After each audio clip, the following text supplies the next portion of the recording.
Ether did not burn loudly, it waited. In Victorian hospitals, it lingered unseen along the floorboards and under operating tables, a flammable secret wrapped in the language of mercy. Surgeons called it progress. Patients called it relief. Yet every drop carried the quiet possibility of fire, drifting through rooms already alive with gaslight, open flames, and heated steel. What was meant to still pain also primed the air itself, turning places of healing into rooms that could ignite without warning. If you're drawn to the hidden dangers beneath polite history, take a moment to settle in, leave a like, subscribe, and tell me where you're listening from tonight. These stories unfold slowly, and they reward those who stay. Here, beneath the soft assurances of Victorian science, there is always something volatile waiting to be noticed. This is not a story about anesthesia alone. It is about trust placed too easily in modern miracles, about operating theatres that doubled as tinderboxes, and about a chemical praised for its gentleness while it crept toward catastrophe. This is ether's flammable secret, the explosive danger Victorian medicine learned to ignore until flame made it impossible to deny. It is already there when the room is prepared, before the patient arrives, before the surgeon washes his hands, before the lamps are adjusted and the instruments laid out in their careful, metallic order. The bottle waits on the tray as if it has always belonged there, clear glass, modest in size, sealed with a simple stopper. No warning label, no mark of danger, only a faint coolness to the touch, as though it has borrowed something from winter. Ether does not announce itself loudly. It does not stain the air with smoke or bitterness. When the stopper is loosened, it releases a sweetness, sharp, clean, almost pleasant, a smell that suggests order, control, relief. In Victorian hospitals, this scent becomes familiar quickly. It drifts through corridors, clings to curtains, settles into the wood of operating tables and the wool of coats. It becomes part of the building, as ordinary as soap and carbolic acid. To the men who stand around the table, ether represents triumph. For centuries, surgery has been an exercise in speed and brutality, limbs removed, while the conscious scream, flesh cut as assistants hold bodies still by force alone. Pain is expected, endured, almost moral in its severity. Ether changes this arrangement quietly. One breath, then another, and the patient slips away. The struggle stops. The room grows calm. The bottle on the tray is passed hand to hand with confidence. It is tilted onto a folded cloth. It is held gently over the face. The patient breathes obediently, trusting that what enters the lungs is benevolent. There is no visible violence in this moment, no blood yet, no incision, only the soft rise and fall of the chest, the slow surrender of consciousness. To those watching, it feels like mercy distilled into liquid form. What is not discussed, what rarely earns more than a brief aside, is what else the bottle contains besides oblivion. Ether does not simply numb pain. It transforms the air. It escapes the cloth and spreads outward, invisible, heavier than breath. It slips downward, pooling along the floor, lingering beneath the table, curling around chair legs and hems. It waits there, patient, unobserved. The room itself is not neutral. Gaslight burns overhead, fed by unseen pipes. Lamps flicker and hiss, their flames open and constant. Matches are struck casually to adjust wicks or relight burners. Instruments are heated until they glow, prepared for cauterization. Fire is everywhere, accepted, necessary. It has always been there, long before ether arrived. No one pauses to consider how these elements now share the same space. The bottle is recorked and set aside, its task seemingly complete. Attention turns to the body on the table. Incisions are planned, knives are lifted. The miracle appears to have worked perfectly. The patient lies still, silent, pliant. Progress has been achieved, yet the air has changed. Ether does not rise like smoke. It does not signal danger. It remains low, concentrated, gathering strength without movement or sound. It seeps into clothing. It settles into wood. It coats surfaces with possibility. The men in the room breathe it without knowing, carrying it on their sleeves, their aprons, their hair. In these early days, no protocols exist for this transformation. There are no rules about flames, no insistence on ventilation, no sense that the room itself has become unstable. Ether has arrived faster than understanding. Its benefits are so immediate, so intoxicating, that caution feels unnecessary, even ungrateful. The bottle on the tray becomes a symbol of modern medicine. It appears in illustrations, it is praised in lectures, it is spoken of with reverence.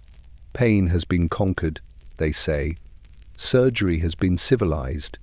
And yet, beneath the calm surface of this achievement, something volatile has been invited inside. Something that does not announce itself. Something that waits. The bottle remains where it is placed, glass catching the lamplight softly. No one looks at it twice. No one suspects that this small, clear vessel carries not only sleep, but fire, quietly, patiently, breathing alongside them all. The scent arrives before fear ever does. It slips into the room without resistance, thin and sharp, leaving no visible trace of its passage. Ether announces itself not as danger, but as cleanliness, a cold sweetness that cuts through the heavier odors of blood, sweat, and carbolic acid. It feels modern, intentional, almost reassuring. In a world accustomed to rot and iron, this new smell suggests order imposed upon chaos. Doctors come to recognize it quickly. It clings to their memory as much as to their clothes. Students learn to associate it with success, the moment when a patient ceases to struggle, when the body yields without protest. The sweet chill in the air becomes shorthand for progress, a signal that the operation will proceed without screams, without restraint, without the moral discomfort that once haunted the surgical theatre. No one describes the smell as threatening. That is its genius. Ether does not sting the nose like smoke. It does not burn like acid or suffocate like gas. It cools, it clears, it leaves the breath feeling lighter, sharper, almost invigorated. Some remark that it resembles crushed apples left in winter air. Others compare it to spirits poured too freely, though without the heaviness of drink. It is a scent that invites trust, precisely because it feels controlled. The Victorian mind, steeped in classification and hierarchy, places great faith in appearances. Substances that smell foul are suspect. Those that smell clean are praised. Ether falls neatly into this second category. Its sweetness disguises its volatility. Its chill conceals its hunger for flame. The senses, so often relied upon as guides to safety, betray everyone involved. As ether use spreads, its scent spreads with it. Hospitals begin to carry it permanently, embedded into walls and floors and fabrics. Curtains absorb it. Wooden tables retain it. Woolen coats carry it from room to room, floor to floor. Even when the bottle is sealed, the building remembers. The smell lingers faintly, like a memory that refuses to fade. This persistence is not interpreted as warning, it is interpreted as success. Visitors notice it first. Patients waiting in corridors breathe it in unknowingly, their first exposure coming not from the cloth over the face, but from the air itself. Nurses grow accustomed to it, moving through ether-laced rooms as though through fog that never quite lifts. Surgeons stop remarking on it altogether. The smell becomes invisible through familiarity. And yet, it behaves differently from every other scent in the room. Unlike smoke, it does not rise. Unlike steam, it does not dissipate quickly. Ether sinks. It gathers low, creeping across floors, settling beneath beds and tables, filling unseen pockets of space. The nose, positioned high above this silent accumulation, perceives only a mild presence, never the full extent of what has collected below. The danger lies precisely here, in how partial the experience is. The smell is never overwhelming. It does not demand attention. It does not force evacuation or alarm. It simply exists, quietly changing the nature of the room while leaving its occupants convinced nothing has changed at all. Fire remains routine. Lamps continue to burn. Matches are struck with the same casual confidence as ever. In reports and lectures, ether is described with admiration. Its chemical properties are discussed in abstract terms, its effects on consciousness charted carefully. But its behavior in air, its tendency to linger, to pool, to wait, is rarely granted more than a sentence. When it is mentioned, the language is mild. Care should be taken. Adequate ventilation is advised. Words that carry no urgency, no sense of immediacy. The smell itself works against urgency. It calms, it reassures, it whispers that everything is under control. In truth, the scent is a disguise. It is the first layer of ether's deception, a sensory veil that softens the mind against caution. By the time flame meets vapor, the smell has already done its work. It has lulled the room into confidence, convinced everyone present that what they breathe is harmless, helpful, even kind.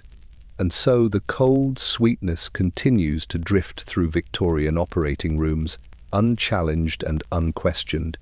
It becomes the perfume of modern medicine, a smell that promises mercy, while quietly preparing the air for something far less forgiving. The moment arrives without ceremony. There is no announcement, no formal threshold crossed.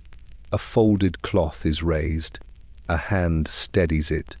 The patient is told, gently, to breathe. This instruction is delivered with calm authority, as though it were no different from asking someone to close their eyes or remain still. The room watches, not with tension, but with expectation. This is the point at which modern medicine proves itself. The first breath is tentative. Ether meets the lungs with a cool insistence, sharper than ordinary air but not unpleasant. It carries that familiar sweetness, now intensified, concentrated. The patient's brow furrows briefly, not in pain, but in confusion. The smell is unexpected, clean, almost medicinally reassuring. There is no burning, no choking, no instinctive recoil. So the patient breathes again. With the second inhalation, something subtle changes. The body relaxes, not all at once, but in stages. The muscles loosen their careful vigilance. The jaw slackens. The hands, which moments earlier clutched the table's edge or the fabric of a gown, begin to release their grip. Conscious resistance gives way to compliance. Those gathered around the table have learned to read these signs. They watch the rise and fall of the chest. They note the slowing of the pulse. They exchange glances that carry approval. The process is working. Pain will be absent today. Noise will be absent. The operation can proceed with dignity. This is the triumph ether offers: surrender without struggle. What is rarely acknowledged, what the ritual itself obscures, is that this first breath alters more than the patient's awareness. Ether does not remain contained within the cloth or the lungs. Each exhalation returns it to the room, enriched, spread wider than before. The breath that delivers sleep also seeds the air. With every cycle of inhalation and exhalation, the concentration grows. The patient slips further away, consciousness thinning like fog burned off by morning sun. There may be murmured words, nonsense fragments, half-formed thoughts, or a faint smile, interpreted kindly as relief. Sometimes there is laughter, sometimes tears. These are noted clinically, catalogued as curiosities of induction. The body, relieved of pain's anticipation, reveals its private habits before sleep claims it entirely. Then the eyes lose focus. The moment unconsciousness arrives is always watched closely. It marks the boundary between participation and object, between person and patient. Once crossed, the room changes posture, voices lower, movements become purposeful. Instruments are lifted with confidence now that resistance is gone. The patient no longer breathes with intention. The body has taken over, continuing the rhythm without instruction. Ether flows in and out, carried by automatic lungs, released freely into the surrounding space. No one steps back. No one considers where that breath goes once it leaves the mouth. It sinks. Ether settles low, heavier than air, spreading outward along the floor like an invisible tide. It collects beneath the table, creeps toward the walls, gathers beneath stools and cabinets. The higher air, the air the doctors and nurses breathe, feels unchanged, fresh enough, safe enough. The patient is fully gone now, present only as a body prepared for intervention. The cloth is removed, set aside, already damp with ether. It, too, releases vapor into the room, quietly contributing to the growing concentration. The bottle may be recorked, returned to the tray, its role seemingly complete. But ether does not respect conclusions. The first incision is planned. Lamps are adjusted. A flame flutters as a wick is trimmed. Steel is warmed. All the familiar motions of surgery resume, uninterrupted by the chemical transformation that has already occurred. The room behaves as it always has. Only the air is different. This is the moment history will return to again and again in hushed reports and careful language. The calm before awareness, the first breath taken in trust. The moment pain vanished and danger began. The patient never knows this transition has occurred. Ether ensures that consciousness has been gently escorted away, spared any knowledge of what else now occupies the room. The body lies still, obedient, while the air grows increasingly unstable around it. The first breath feels like mercy. Its consequences, still unseen, are already waiting. For centuries, pain had been the price of entry. To submit to surgery was to accept agony as unavoidable, even instructive, a trial that proved endurance, character, and moral fiber. Surgeons worked quickly, not out of kindness, but necessity. Speed was mercy. Precision was secondary. The scream was expected. It was the sound that confirmed the operation was real. Ether changes this arrangement entirely. When pain disappears, it does so without drama. There is no battle, no visible conquest. One moment the patient is present tense, alert, bracing for what must come, and the next, the body lies quiet, as though cooperation has been negotiated rather than forced. The room exhales with relief. Assistants loosen their grip. The surgeon straightens his posture. The absence of pain feels not merely useful, but civilizing. This silence becomes ether's greatest advertisement. In medical lectures and journals, it is spoken of with reverence.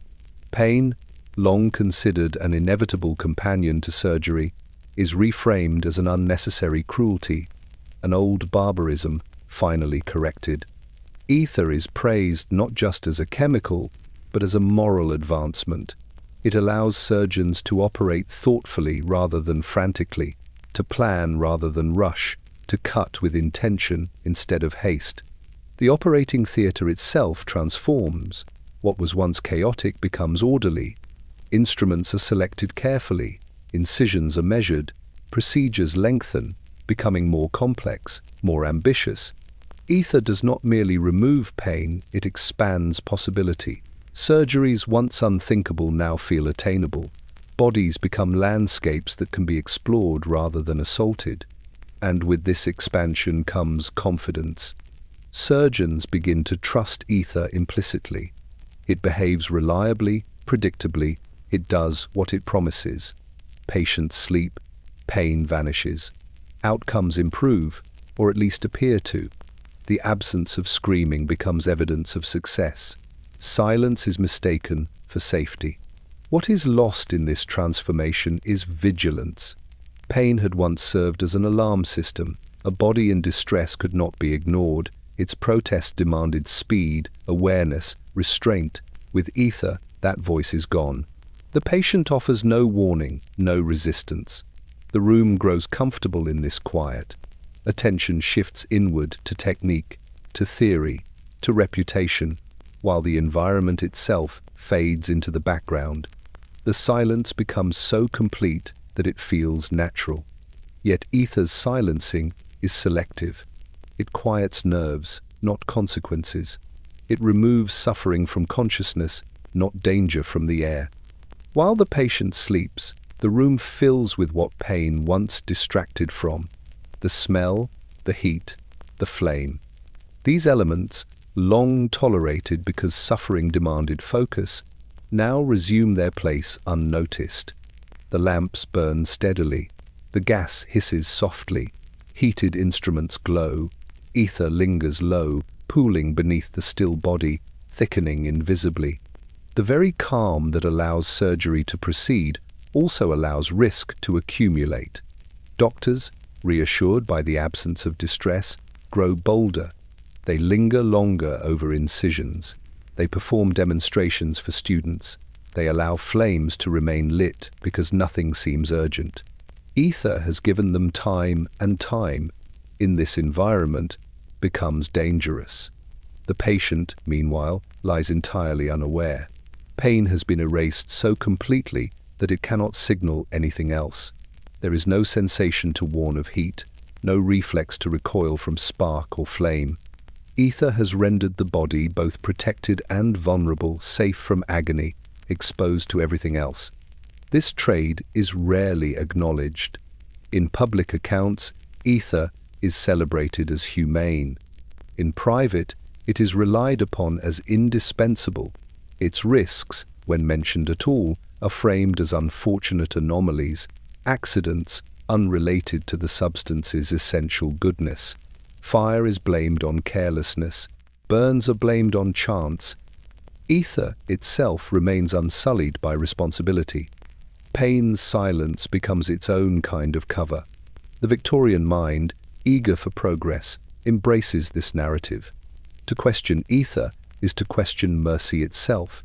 To raise concerns is to seem regressive, fearful, ungrateful for relief, hard-won. And so the silence deepens not just in the body on the table, but in the conversation around it. Pain is gone. The room is calm, and in that calm, something volatile continues to gather, unchallenged, waiting for the moment when silence will no longer be enough to contain it. The flame is already burning when the patient is brought in.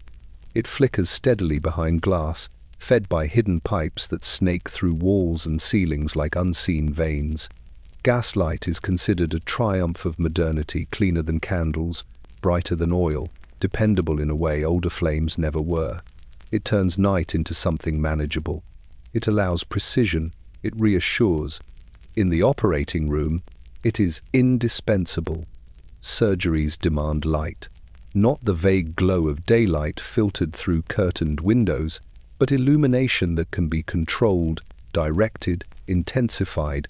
Gas lamps hang overhead or stand close at hand, their flames hissing softly, casting sharp highlights across steel instruments and pale skin. Shadows are shaped carefully, positioned so that hands may work without obstruction. No one questions the flame's presence. It has always been there. Before ether, fire posed little conceptual risk. Pain ruled the room then. Operations were swift, chaotic, brutal. Lamps burned because they had to, but their danger felt distant compared to the immediate struggle of the conscious body. The flame was background noticed only when it failed. Ether changes the rhythm, but not the setting. The patient lies still now, breath slow and automatic. The room is quieter, calmer, more deliberate. Gaslight continues to burn above the table, unwavering, a symbol of order presiding over the scene. It casts warmth downward, gentle and constant, unnoticed in its familiarity. Yet flame does not care about intention. Gaslight is open fire, regardless of its refinement. It requires ignition, fuel, oxygen, all present in abundance. Its glass enclosure offers the illusion of separation, but heat escapes freely. Sparks can leap when adjustments are made. Matches are struck to relight wicks, their brief flares sharp and careless. These actions are performed without hesitation. They have been repeated thousands of times without incident. Habit breeds confidence, and confidence dulls caution. What has changed is the air.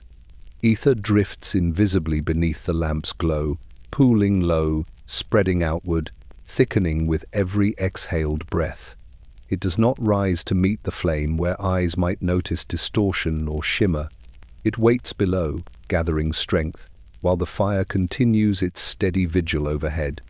The vertical separation flame above, ether below, creates a dangerous illusion.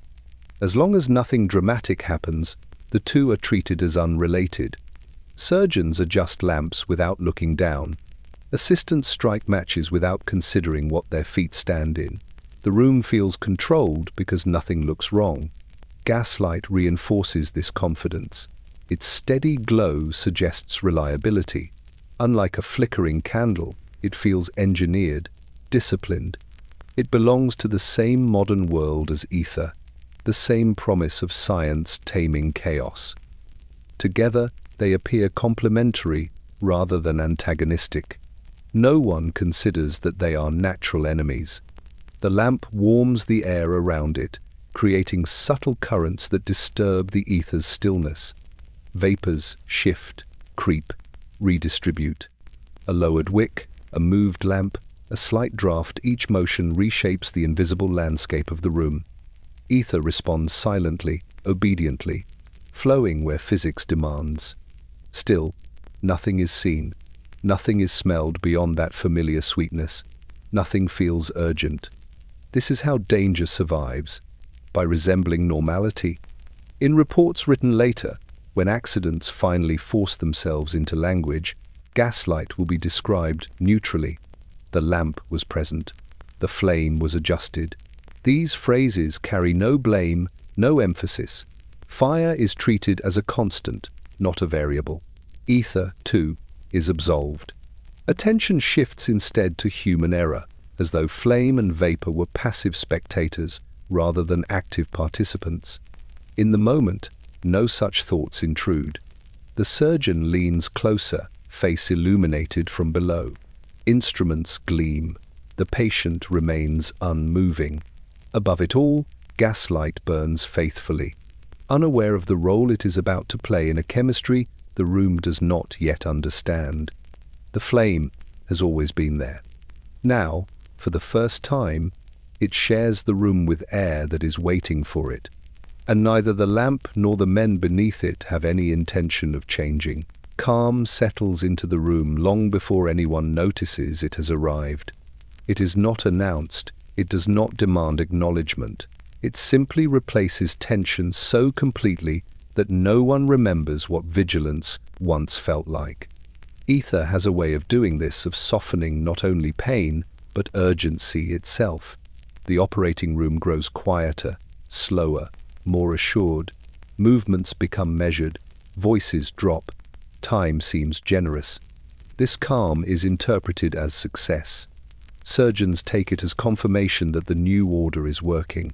The patient lies silent, obedient, spared the indignity of struggle. Assistants are no longer needed to restrain limbs or brace torsos. Students can observe without flinching. The chaos that once defined surgery retreats, replaced by a composed efficiency that feels almost civilized. What no one recognizes is that this calm does not remain where it begins. Ether seeps outward, unnoticed, changing the atmosphere inch by inch. Its influence is subtle but persistent. It moves beyond the immediate space of the table, beyond the cloth and the bottle, beyond the patient's breath.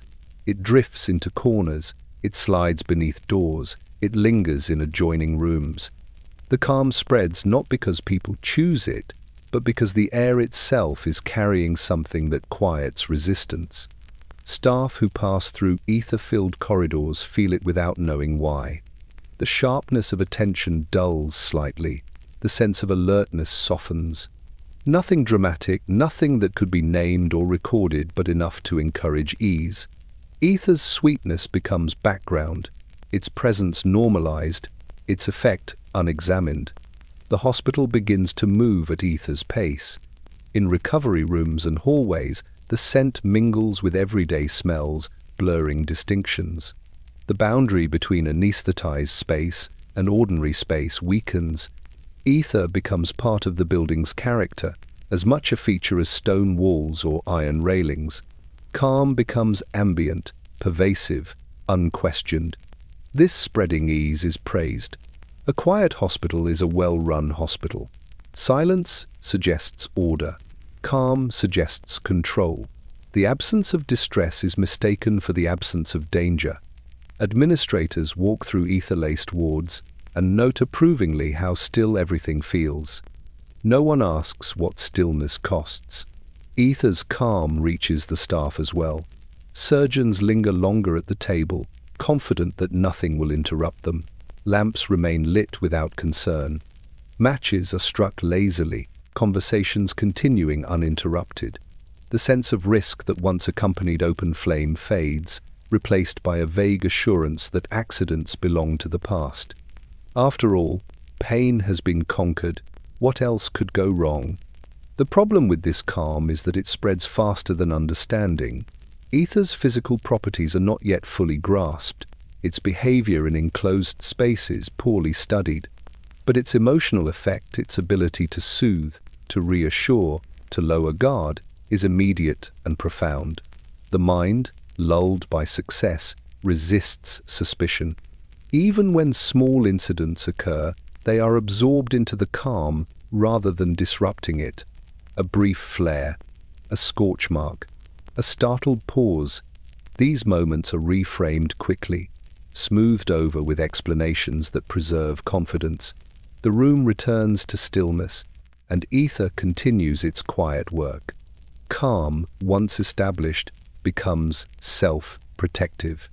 It discourages questions. It dulls curiosity. It transforms caution into inconvenience. To challenge the calm is to challenge progress itself, and few are willing to do that. Ether has not only anesthetized bodies, it has anesthetized doubt. Meanwhile, the air grows heavier. Each operation adds to the accumulation. Each breath contributes. Ether settles and spreads, its presence expanding beyond the visible bounds of the procedure. The calm thickens with it, becoming less a mood and more an environment. By the time something finally disrupts this tranquility, the calm will have done its work thoroughly. It will have convinced everyone present that nothing urgent exists, that nothing demands attention, that the room is safe because it feels safe. This is ether's most dangerous achievement. Not the sleep it induces, not the pain it erases, but the ease with which it teaches people to stop watching. The calm spreads too easily, and beneath it, something volatile continues to gather, patient and unseen, waiting for the moment when calm will no longer be enough to hold it in place. Trust entered the room quietly, the way ether always did, not as a decision, not as a declaration, but as an assumption that settled in, alongside the sweet chill of the vapor itself. The air looked unchanged. It behaved as air always had, and so it was trusted implicitly, unquestioningly, as the most neutral element in the room.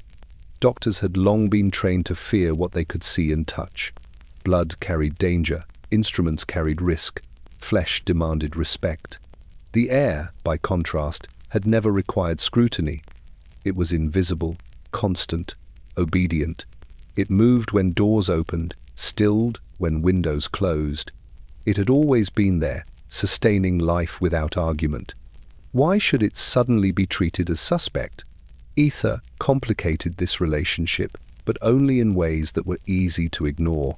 Surgeons inhaled it daily, lightly, incidentally, as part of their work. It sharpened the senses at first, then faded into background presence. No immediate harm followed. No coughing. No dizziness worth noting. The body accepted it without complaint. This acceptance was taken as proof of safety. If the air felt normal, then it must be normal. Medical culture reinforced this belief. Ether was discussed as a tool, a substance with boundaries clearly defined by the cloth and the bottle. What lay beyond that, what escaped into the room, was treated as negligible. Vapors were spoken of abstractly, their movement theoretical rather than experiential. The air itself was rarely considered an active participant in surgery. This omission shaped behavior. Doctors leaned closer to patients without hesitation. They bent over tables, their faces inches from ether-soaked cloths, breathing deeply as they concentrated. They spoke over open flames, adjusted lamps, struck matches, all while standing within an atmosphere that had quietly changed its nature. Nothing about the air demanded otherwise. There were no visible signs to contradict trust. Ether did not cloud the room like smoke. It did not distort light or blur vision. It did not announce its presence with force. Its invisibility allowed it to masquerade as absence, and absence was assumed to be harmless. Even when early warnings emerged, they were filtered through this trust. A flare was described as a coincidence. A burn was attributed to carelessness. The air itself was never blamed. To do so would require admitting that something fundamental, something assumed to be safe, had become dangerous. That admission was unthinkable. Doctors prided themselves on mastery. They understood bodies. They understood tools. They understood disease. To admit ignorance of the air would be to acknowledge a blind spot too large, too basic. Better to trust what had always been trusted. Better to believe that danger came from human error, not from the environment itself. And so the air remained unquestioned. Ether accumulated in low places, beneath tables and along floors, but doctors stood upright, breathing higher air that felt unchanged. Their sensory experience reinforced their belief. If danger existed, surely it would be felt where they stood. The fact that it did not only deepened their confidence, this vertical blindness proved costly. The air became a shared assumption rather than a variable. Ventilation was treated as comfort, not necessity. Windows were closed to preserve warmth, to reduce drafts, to maintain decorum. The idea that stale air could be dangerous belonged to miasma theories of disease, not to modern chemistry. Ether, after all, was a triumph of science. It did not belong to old fears. Ironically, this faith in progress made doctors less cautious than their predecessors. Where earlier generations had feared foul air as corrupting, Victorians trusted clean-smelling air implicitly. Ether's sweetness reinforced this trust, aligning it with cleanliness and control. The nose became an unreliable guide, but no one noticed its betrayal. Doctors trusted the air because they had always done so, because nothing in their training suggested otherwise, because questioning it would mean rethinking everything about how surgery functioned, because ether worked, and when something works, its side effects are easily forgiven, until they are not. By the time trust began to crack, it would not be through theory or foresight, but through flame, sudden, undeniable, impossible to explain away. Only then would the air be recognized as something more than empty space. But for now, in these early rooms of progress, doctors continued to trust the air completely. They breathed it. They worked within it. And unknowingly, they stood inside something that was no longer what it seemed. The miracle arrived ahead of its manual. Ether entered Victorian medicine with remarkable speed, slipping into operating rooms faster than rules could follow. There were demonstrations, lectures, enthusiastic reports, but little in the way of guidance. No diagrams explaining where the vapor traveled, no warnings printed clearly and repeatedly, no agreed-upon rituals for safety. Ether worked, and that was enough. In the 19th century, a substance that delivered results was assumed to be self-explanatory. If something functioned reliably, Its dangers were expected to reveal themselves naturally, through experience rather than instruction. Ether's gift, sleep without pain, was so immediate and so dramatic that it eclipsed any need for cautionary detail. The miracle spoke louder than the absence of rules. Surgeons learned ether by imitation. They watched others administer it, copied the gestures, absorbed the confidence. A cloth, a bottle, a face, breathe. The simplicity was seductive. It suggested that ether belonged to the realm of common sense rather than chemistry. If no one else seemed worried, why should they be? Medical schools did not linger on its properties beyond dosage and effect. Ether was framed as a means, not an environment. It was something applied to the patient, not something that altered the room. The idea that ether transformed air itself was either unknown or considered too theoretical to matter. This gap between use and understanding widened quickly. Hospitals adopted ether eagerly, but each did so in isolation. There was no central authority issuing standardized procedures. One operating room differed from the next. Ventilation varied, lighting differed. Habits formed locally, based on convenience rather than evidence. Ether adapted to each space without complaint, behaving according to physics rather than protocol. The absence of instructions created an illusion of freedom. Surgeons felt empowered, modern, unburdened by restrictive rules. Ether was seen as forgiving a substance that did not punish mistakes immediately. This perceived tolerance encouraged experimentation without safeguards. If something went wrong, it was rarely attributed to ether itself. Instead, blame found safer targets: clumsiness, bad luck, inattention. Ether remained untouched by suspicion because no official framework existed to question it. Without written warnings, there was no language for concern. The miracle was allowed to remain pure. Even as knowledge slowly accumulated observations about vapor density, flammability, lingering effects, it circulated unevenly. A report in one journal did not guarantee awareness in another hospital. Caution traveled slowly, while ether spread rapidly.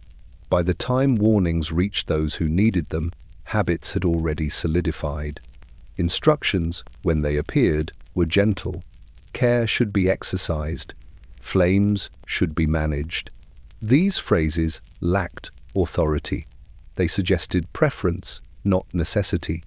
In an era accustomed to decisive pronouncements, such softness failed to compel change. Ether demanded rules, but none arrived with sufficient force.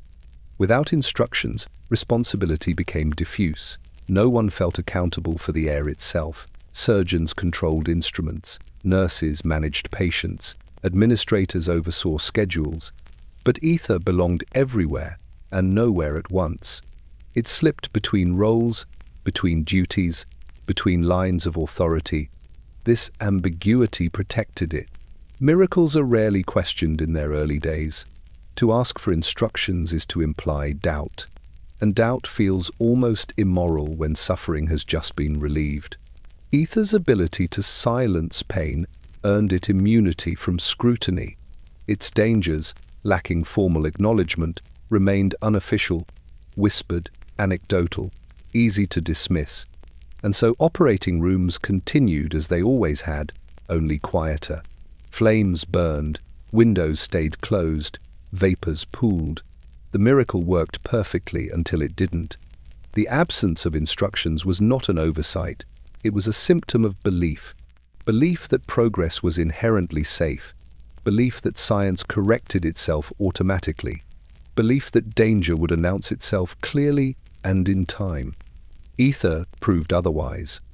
By the time formal rules began to emerge, the miracle had already woven itself too deeply into practice to be easily restrained.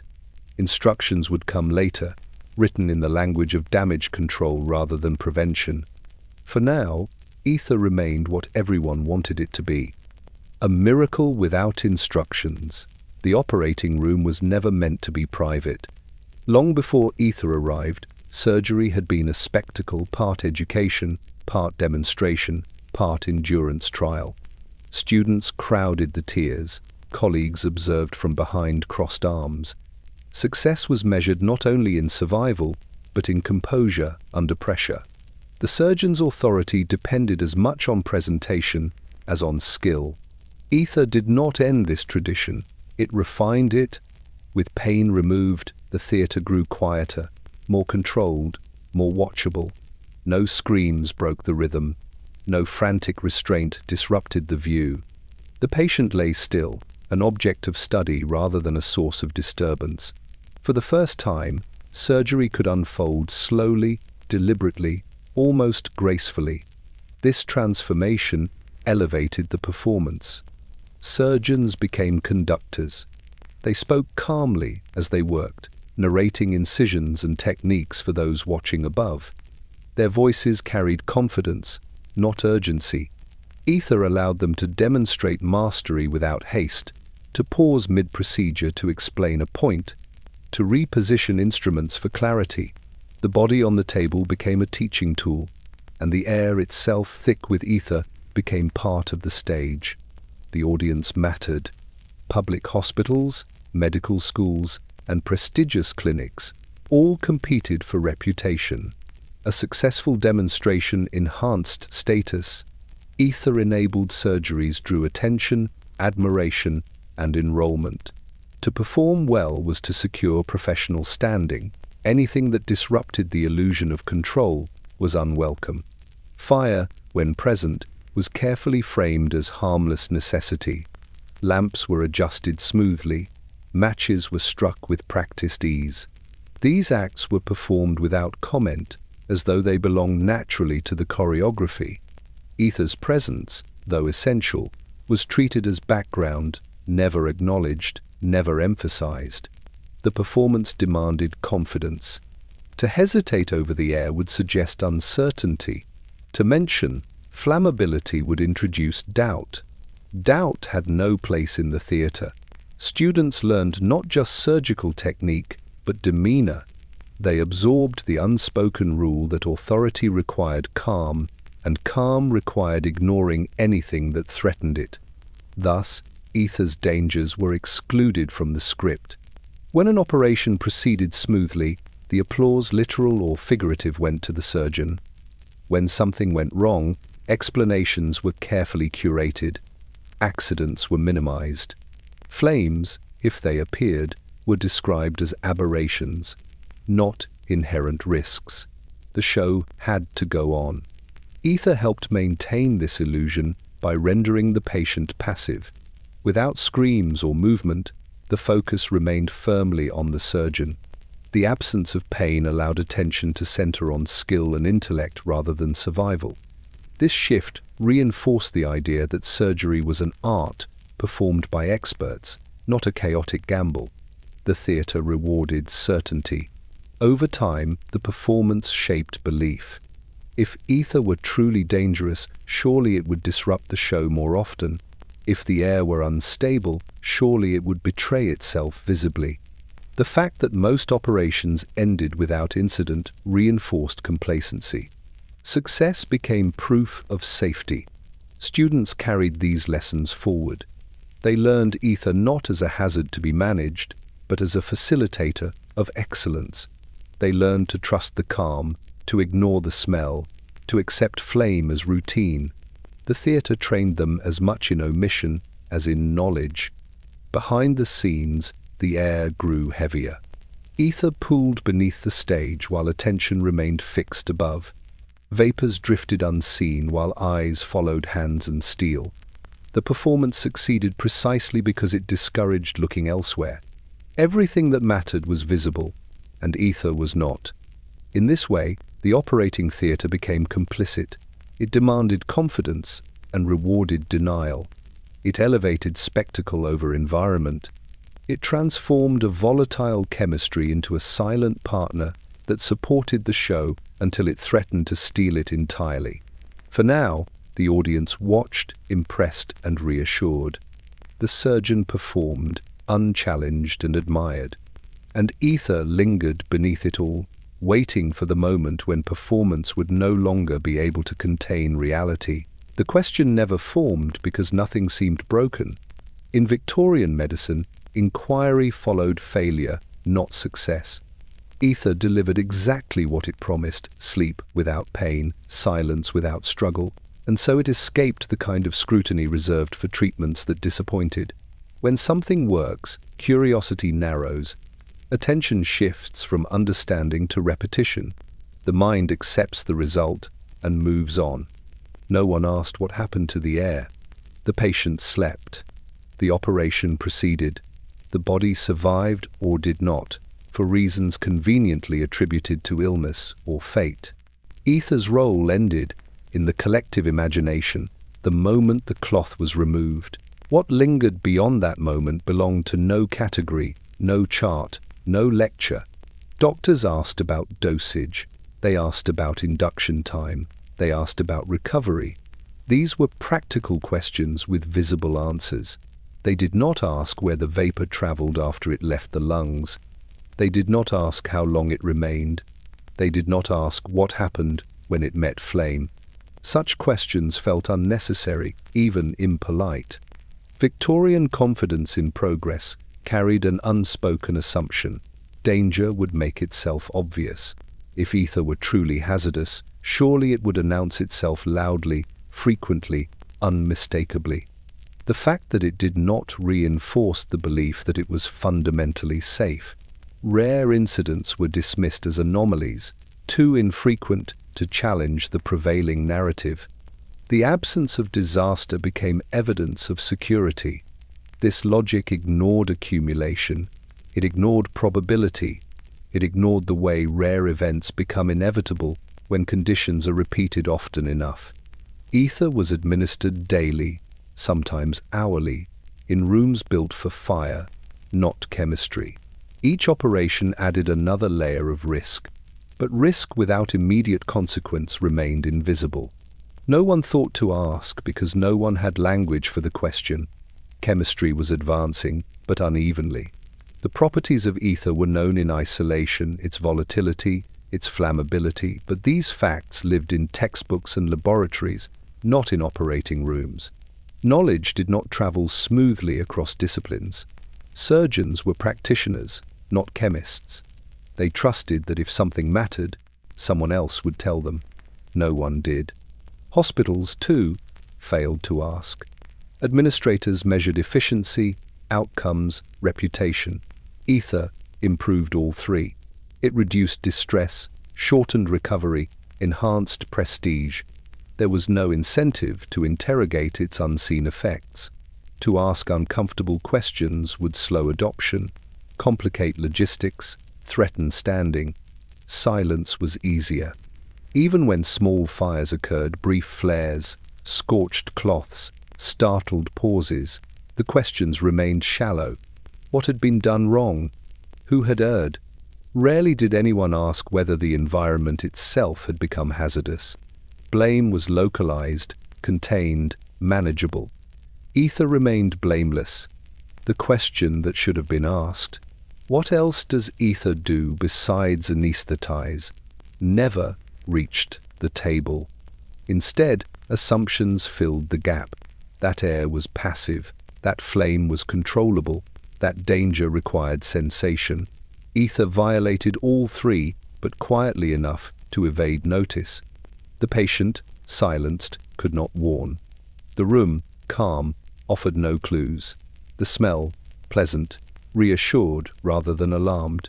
Every sensory input conspired to discourage doubt, and so the most important questions went unspoken. What happens when ether pools near the floor? What happens when vapor meets heat? What happens when confidence replaces caution? These were not questions of malice or negligence. They were questions no one thought necessary to ask, until fire forced them into existence. By the time inquiry finally began, it would be reactive, born of damage rather than foresight. Reports would be written after flames had already answered what curiosity had not. The questions would come, but too late to prevent what made them unavoidable. For now, ether remained unquestioned. The rooms remained unchanged. and progress continued forward, carrying with it a silence heavy enough to ignite. What no one thought to ask would soon ask itself violently, unmistakably, in flame. The danger did not arrive suddenly. It settled. Victorian operating rooms were not built for chemistry. They were built for durability, warmth, and authority.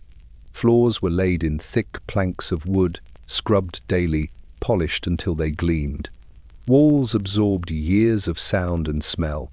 Furniture was heavy, meant to last generations. Nothing was disposable. Nothing was sealed. Wood, in particular, remembered everything. It drank in spills and vapors alike. Ether, once released, did not merely pass through the room, it entered it. The floorboards absorbed the sweetness, holding it in their grain. Each operation added another trace, another invisible layer soaked into the structure itself. Even after the bottle was sealed and the patient removed, the room retained a faint memory of what had occurred. Wool completed the arrangement. Doctors wore heavy coats and waistcoats, their fabric chosen for warmth, respectability, and authority. Nurses moved in woolen skirts and aprons. Assistants brushed past one another, carrying ether with them in the fibers of their clothing. Wool trapped vapor easily, holding it close, releasing it slowly as bodies moved. No one considered clothing dangerous. It had always been inert. Yet ether turned these familiar materials into reservoirs. A coat brushed against the table leg, a sleeve hovered near a lamp, a skirt swirled as a nurse turned quickly. With each motion, ether was redistributed, stirred back into the air, refreshed rather than diminished. The room never truly cleared. Even when windows were opened briefly, reluctantly, the ether lingered in the places air did not easily reach. Beneath benches, inside cabinets, along the seams between floorboards. The architecture itself became complicit, holding on to what should have been allowed to escape. This persistence fooled everyone. Surgeons entered the room hours later and found nothing amiss. The air smelled only faintly sweet, if at all. No haze lingered, no visible sign suggested danger.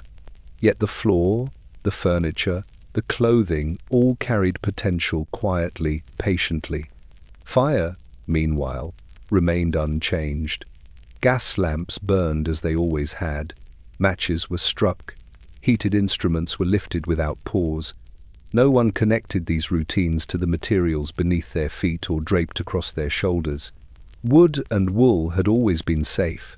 Ether was new, but it felt gentle.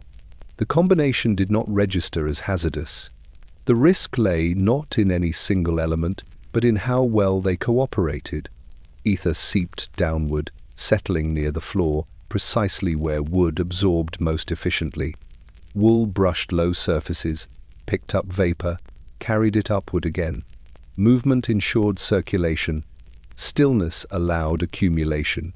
The room functioned like a closed system, quietly enriching itself with flammability. Yet nothing burned. Not yet. This delay reinforced confidence. If ether truly endangered the space, surely it would have done so by now. The absence of immediate consequence became proof of safety. Wooden floors were scrubbed, wool coats aired, lamps cleaned, and the cycle resumed. Occasionally, someone noticed a smell that lingered longer than expected. A faint warmth, a brief flare that vanished as quickly as it appeared. These moments were treated as curiosities, not warnings. The room returned to its usual calm. Wood and wool were never questioned. They belonged to the building's identity. To reconsider them would require reconsidering the entire environment. It was easier to believe that danger was external, rare, accidental. Ether, meanwhile, continued to teach the room how to burn. Each absorbed molecule increased the likelihood of ignition. Each unremarked interaction brought flame and fuel closer together. The danger was no longer confined to the moment of anesthesia. It had embedded itself into the fabric of the place. By the time fire would finally appear, it would not be entering a neutral space. It would be igniting a room that had been prepared for it slowly, quietly, over time. Wooden floors, wool coats, materials trusted for generations now holding a secret they were never meant to keep. Fire had always belonged in the room. Long before ether softened the air, flame had been accepted as a necessary companion to medicine, practical, controllable, obedient. Candles once lit the earliest operations. Oil lamps followed. Gaslight perfected the arrangement. Each innovation made fire feel less wild, less dangerous, more civilized. By the time ether arrived, flame no longer inspired fear. It inspired trust. In the operating room, fire served many purposes. It illuminated, it sterilized, it transformed cold steel into tools capable of sealing flesh. Cautery irons were heated until they glowed, ready to close wounds swiftly. Lamps were adjusted repeatedly throughout procedures, their flames flickering with casual familiarity. Matches were struck not once, but often, small flares blooming briefly in practiced hands. These actions were performed without ceremony. They were routine. Routine is how danger becomes invisible. The presence of flame was so deeply embedded in surgical practice that it escaped notice entirely. Surgeons did not see the fire any more than they saw the walls or the floor. It was part of the environment, an assumed constant. Ether entered this environment quietly, politely, as though it had always belonged there too. No one thought to reconcile the two. Open flame and ether existed side by side without conversation. Each had its purpose. Each behaved reliably until combined. But combination was precisely what routine prevented anyone from examining. Fire was used because it had always been used. Ether was trusted because it worked. Their coexistence felt natural, inevitable. This naturalness was deceptive. Every flame consumed oxygen. Every flame produced heat. Every flame disturbed the air around it, creating currents that shifted ether's invisible presence. A lamp adjusted higher or lower subtly reshaped the vapor's distribution. A cautery iron lifted from the fire carried heat through space, passing through air that had grown increasingly unstable. Still, nothing happened. And because nothing happened, nothing was questioned.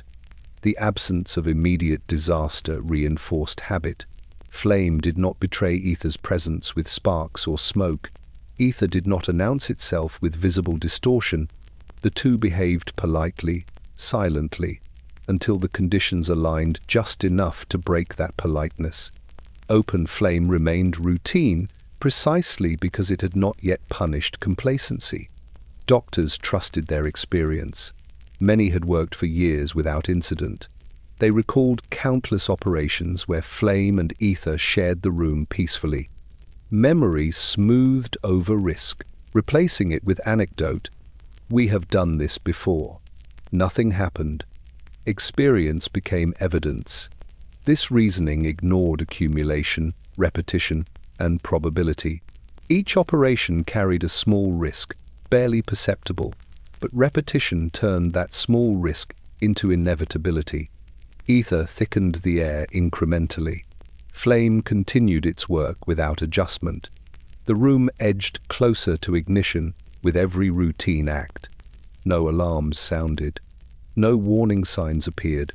The most dangerous aspect of routine is how it absorbs new variables without resistance. Ether was not treated as something that demanded a re-evaluation of fire. Fire was not treated as something that demanded respect in ether's presence. Both were folded into habit seamlessly. When accidents occurred elsewhere, rumors of sudden flames, of scorched tables or burned patients, they were dismissed as peculiarities. Carelessness, it was said. Improper handling, never the routine itself. Routine protected itself by deflecting blame. In official reports, flame was described passively. A light was present. A cautery was in use. These phrases stripped fire of agency, turning it into background rather than catalyst.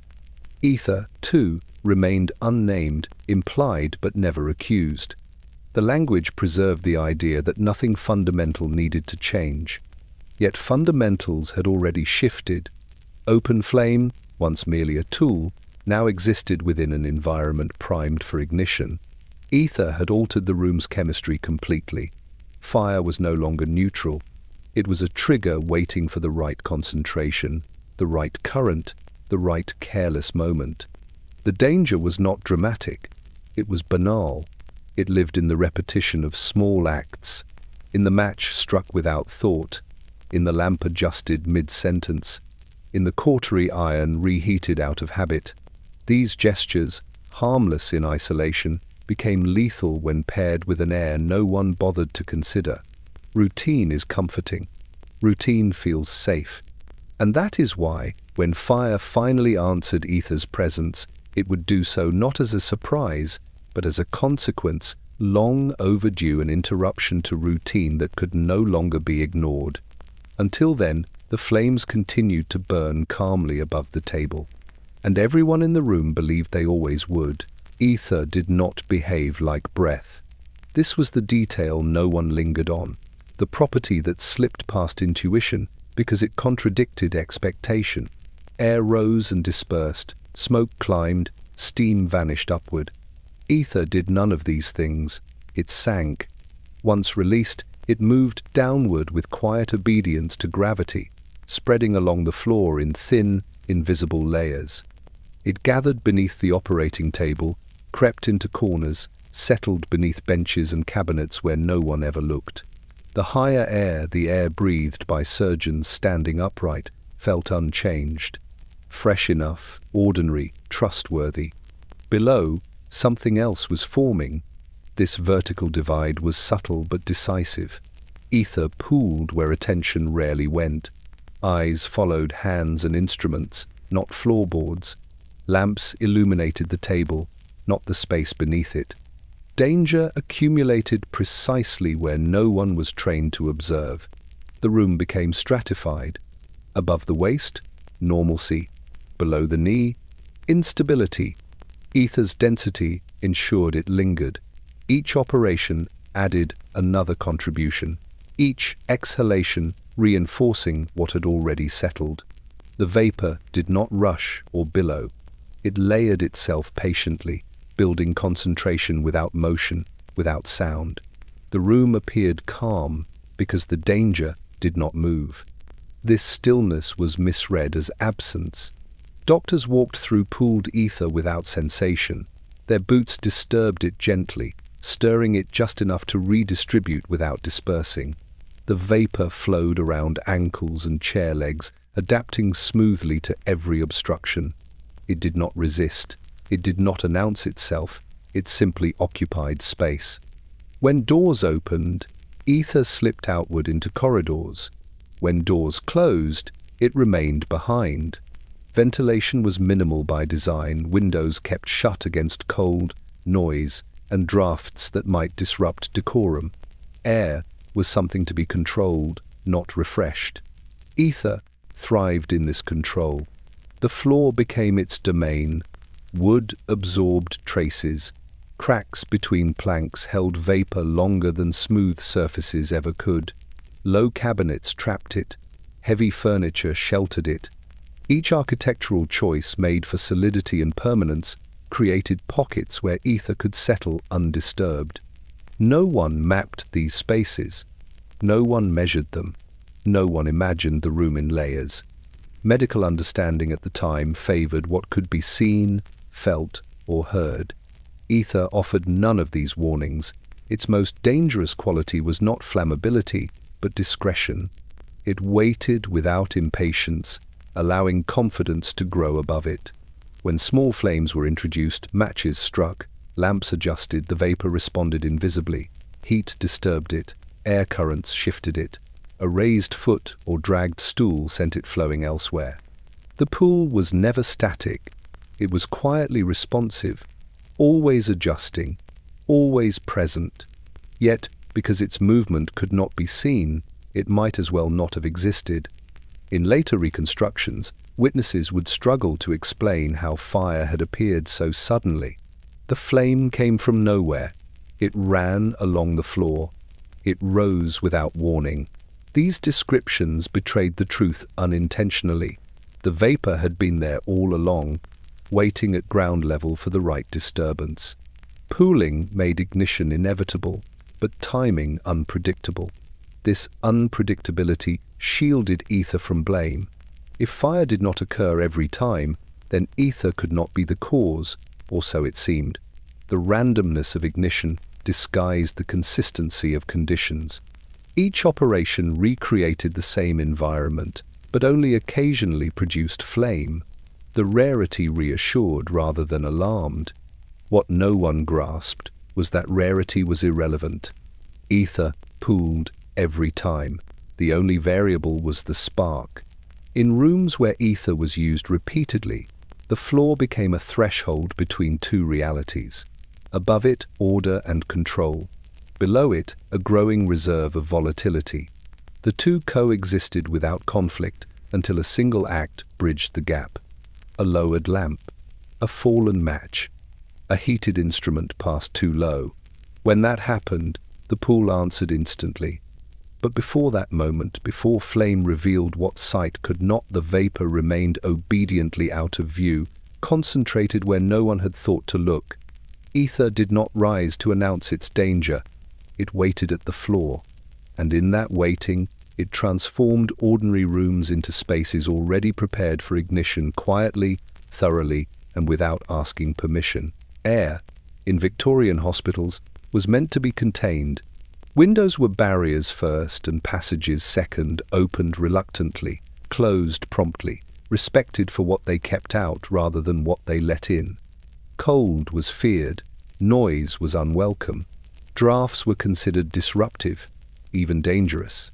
A still room was a disciplined room, and discipline was valued above comfort. Ventilation belonged to domestic concerns, not surgical ones. Operating rooms were designed to feel enclosed, insulated from the chaos beyond their walls. Heavy curtains softened light and muffled sound. Doors were kept shut to preserve order. The atmosphere was curated for control, not circulation. Air was treated as background, something that existed, not something that needed attention. Ether arrived into this philosophy quietly and found it hospitable. When vapor lingered, it was not interpreted as stagnation but as calm. The absence of movement suggested stability. Windows remained closed even during long procedures, particularly in colder months. Fresh air was considered a distraction, something that might chill the patient or unsettle the surgeon's focus. The irony was profound. Ether demanded movement. It needed dispersal, dilution, escape. Instead, it was welcomed into rooms that prized stillness. Vapor accumulated precisely because nothing disturbed it enough to leave. Each breath added to a reservoir that had nowhere to go. Ventilation was mentioned, occasionally, in polite language. Adequate airing is advisable. Care should be taken to refresh the room. These phrases carried no urgency. They were suggestions, not requirements. In practice, they were easily ignored in favor of comfort, convenience, and tradition. Opening a window meant admitting uncertainty. A draft might flicker the lamps. It might unsettle papers or disturb instruments. It might remind everyone present that the room was not sealed, not controlled, not perfect. Surgeons preferred to work within a stable environment, and stability meant closed spaces. Ether rewarded this preference by remaining invisible. No choking fumes forced windows open. No visible haze demanded escape. The air felt unchanged, and so it was left alone. The fact that ether pooled low made matters worse. Ventilation that affected upper air did little to disturb what had settled near the floor. Even when windows were opened briefly between operations, the effect was superficial. Fresh air skimmed the top of the room and exited without disturbing what lingered below. The floor remained saturated. Furniture retained its absorbed vapor. Woolen garments continued to carry ether from room to room. The room learned to hold its breath.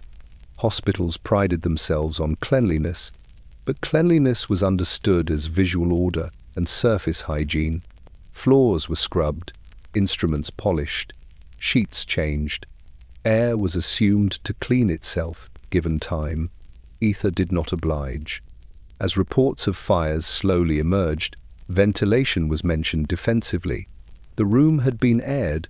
Windows were opened afterward.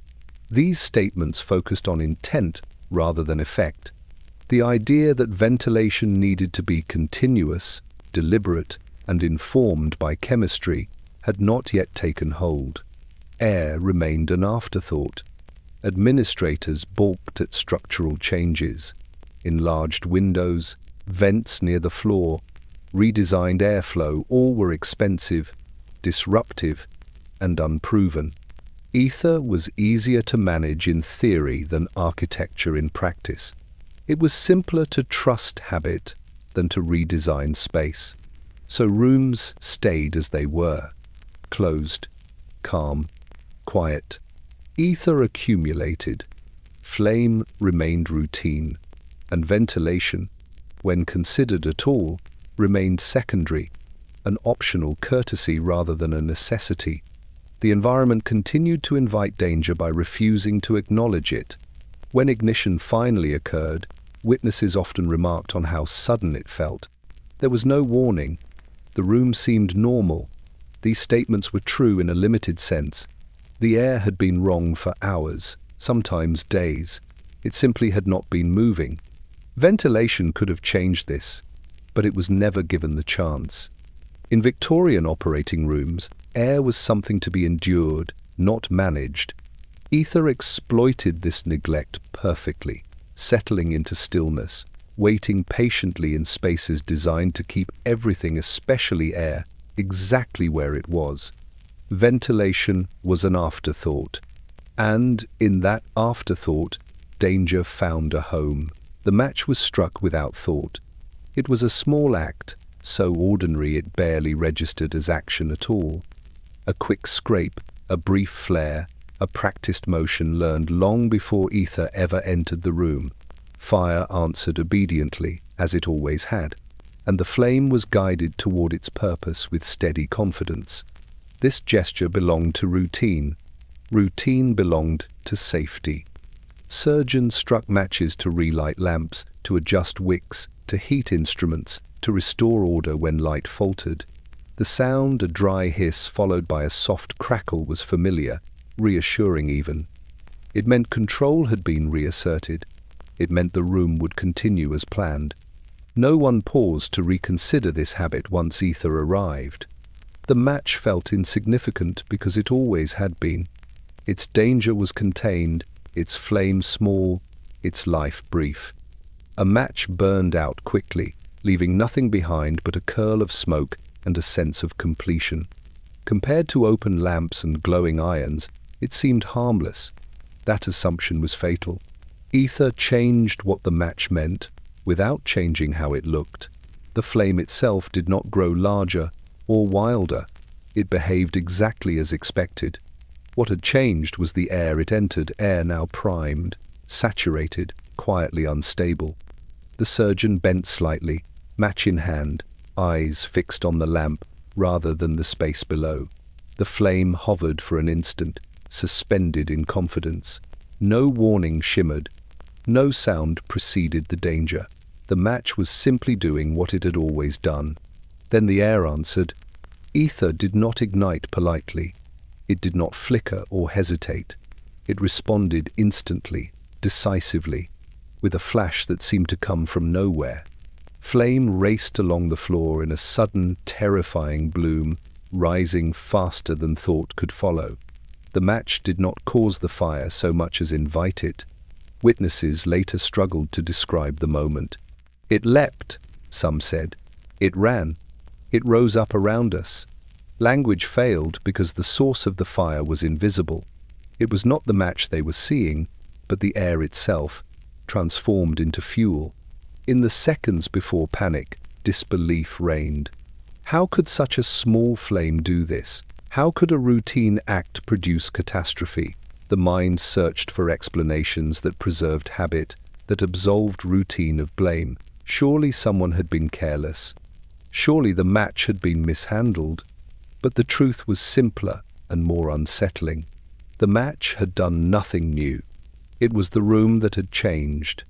Ether, pooled low and undisturbed, had been waiting precisely for this moment. The surgeon's match was not an error, it was an inevitability. Given enough repetitions, given enough confidence, given enough invisible accumulation, ignition was certain. What made the moment so shocking was not the fire itself, but the betrayal of expectation. The match was supposed to be safe. It always had been. To see it unleash chaos shattered a belief far deeper than trust in ether. It shattered trust in routine. In the aftermath, matches were scrutinized intensely. Procedures were rewritten to control their use. Lamps were blamed. Flames were reassessed. Yet even then, the focus remained on the spark rather than the environment that fed it. The match became the villain because it was visible. Ether, once again, slipped free of blame. Surgeons remembered the match because it was the last thing they saw before fire. They did not remember the hours of accumulation beneath their feet, the vapor woven into wood and wool, the still air that had been holding danger patiently in place. The surgeon's match was not reckless. It was faithful to habit. That faith had been earned over decades of harmless repetition. Ether exploited it perfectly, turning the smallest, most trusted flame into a trigger for disaster.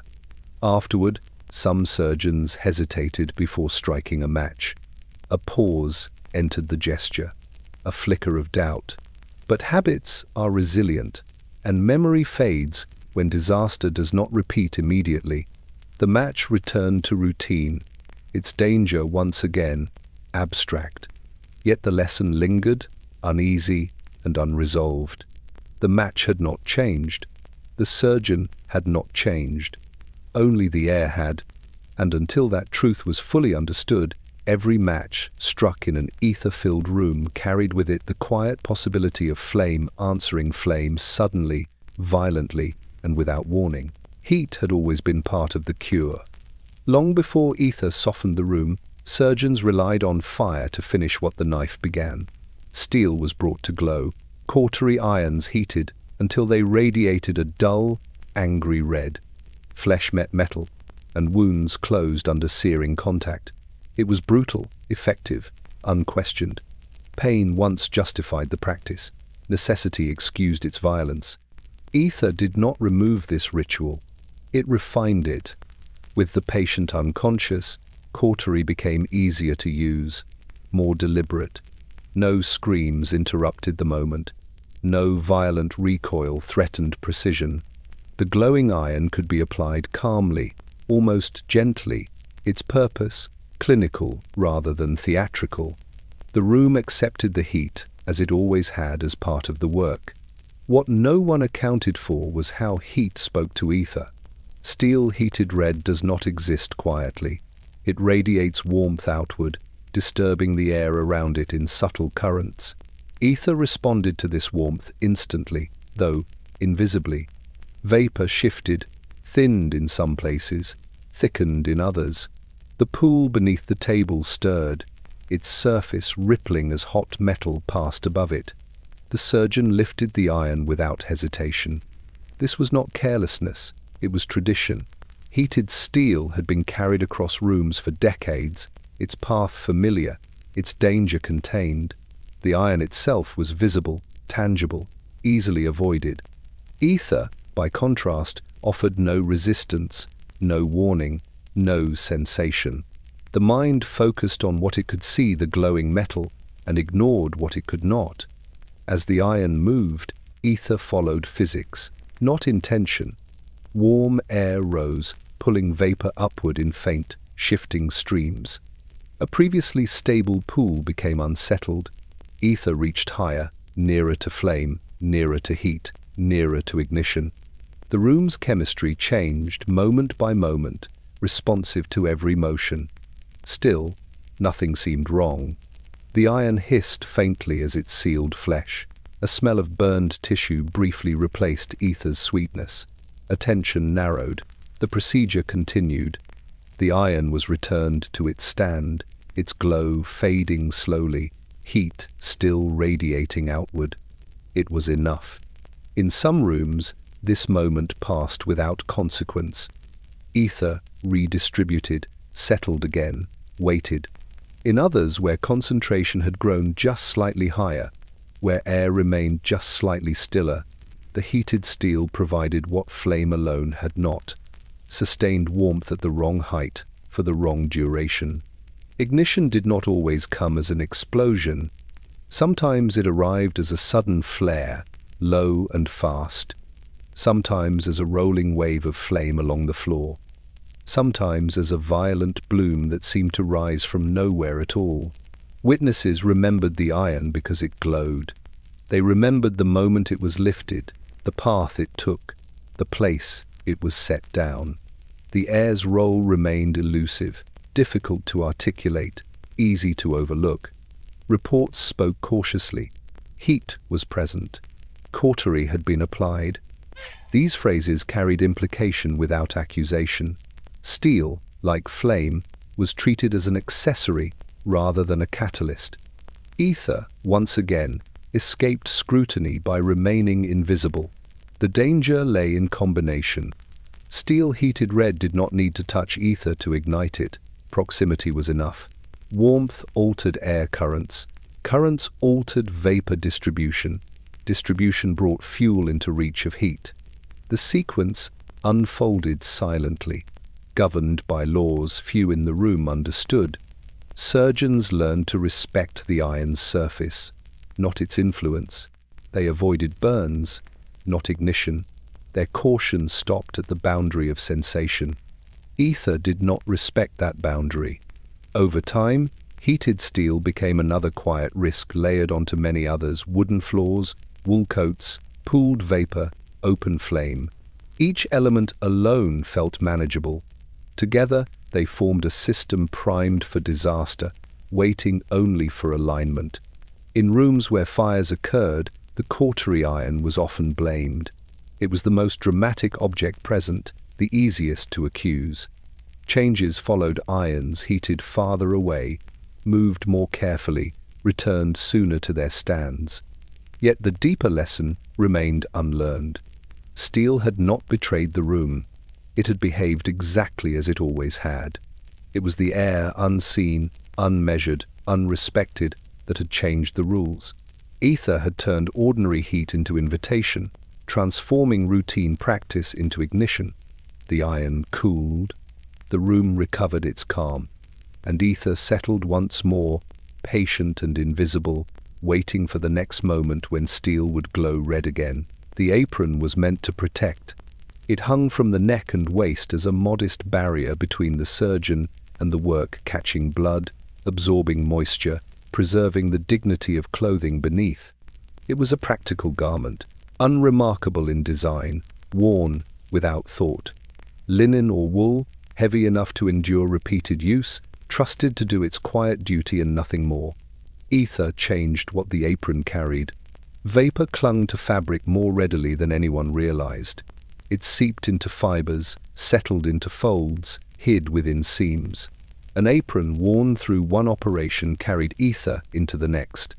Hung on a peg, it released vapor slowly back into the room. Draped over a chair, it became a reservoir rather than a shield. No one smelled danger. The sweetness felt faint, familiar, unthreatening.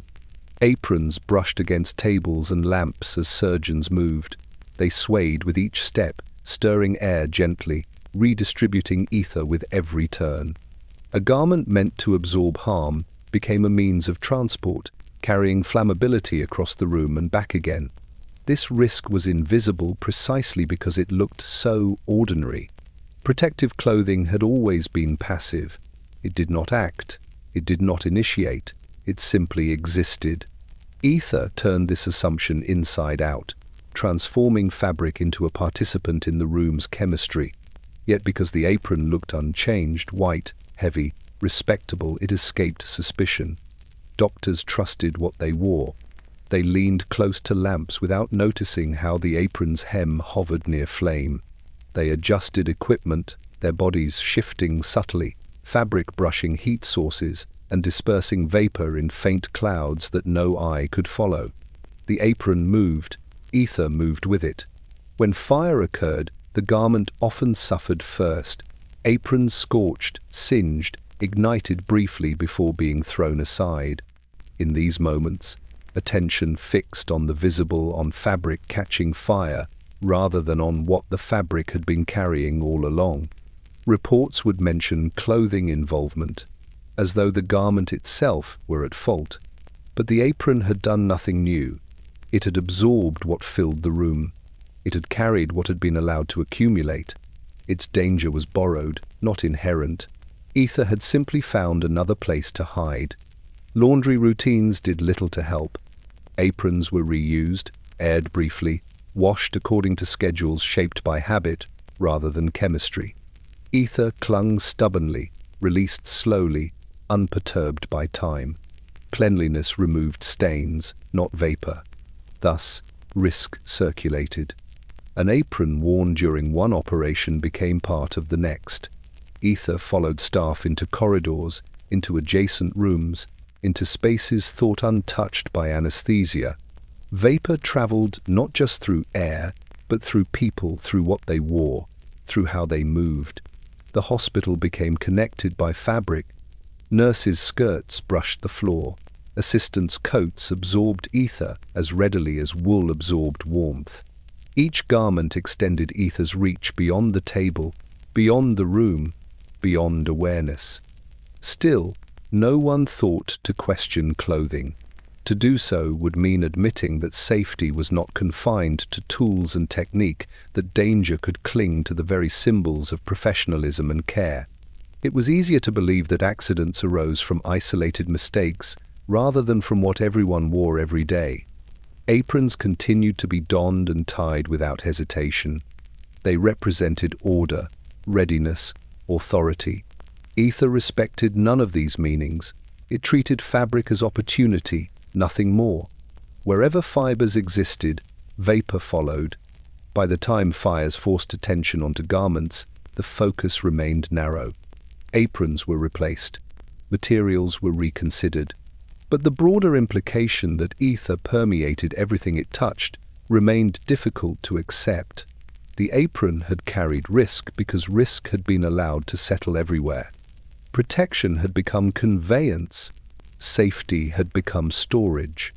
And in rooms where ether lingered, every step taken in a trusted apron quietly reshaped the invisible landscape, moving danger from place to place, patiently, faithfully, until flame finally revealed what fabric had been carrying all along. The smell arrived long before anyone crossed the threshold. A faint, sharp sweetness clung to the corridors, drifting from ward to ward, carried on the breath of nurses, on the hems of skirts, in the folds of coats.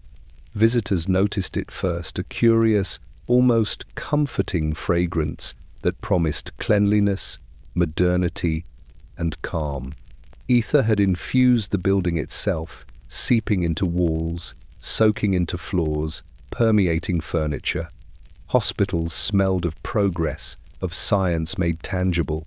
Staff, accustomed to the scent, rarely remarked upon it. It became background, as constant as the polished wood of benches, the iron of bed frames, or the antiseptic smell of carbolic soap. Yet beneath its gentle sweetness lay something far more insidious. Ether lingered longer than anyone anticipated.